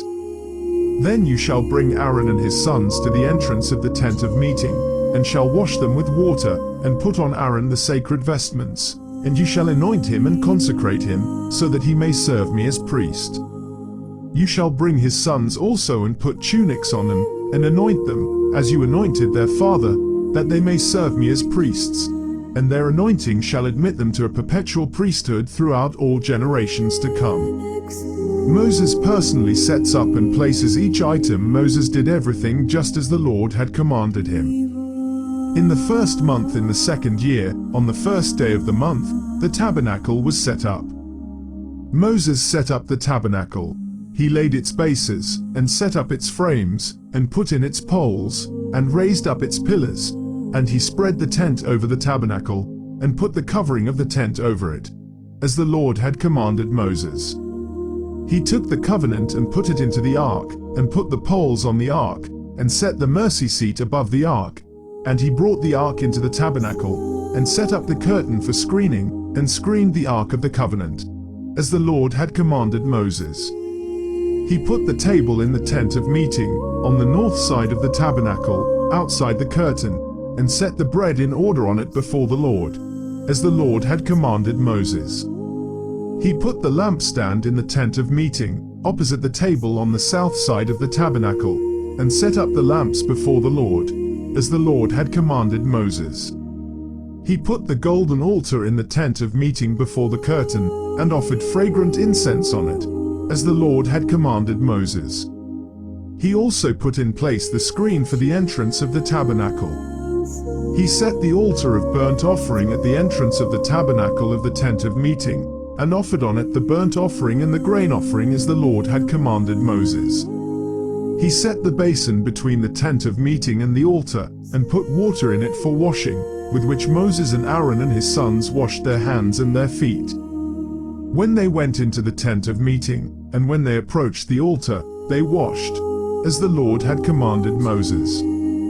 He set up the court around the tabernacle and the altar, and put up the screen at the gate of the court. So Moses finished the work. The climax of the book. Then the cloud covered the tent of meeting, and the glory of the Lord filled the tabernacle. Moses was not able to enter the tent of meeting because the cloud settled upon it, and the glory of the Lord filled the tabernacle. Whenever the cloud was taken up from the tabernacle, the Israelites would set out on each stage of their journey. But if the cloud was not taken up, then they did not set out until the day that it was taken up. For the cloud of the Lord was on the tabernacle by day, And fire was in the cloud by night, before the eyes of all the house of Israel at each stage of their journey.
Devotionals.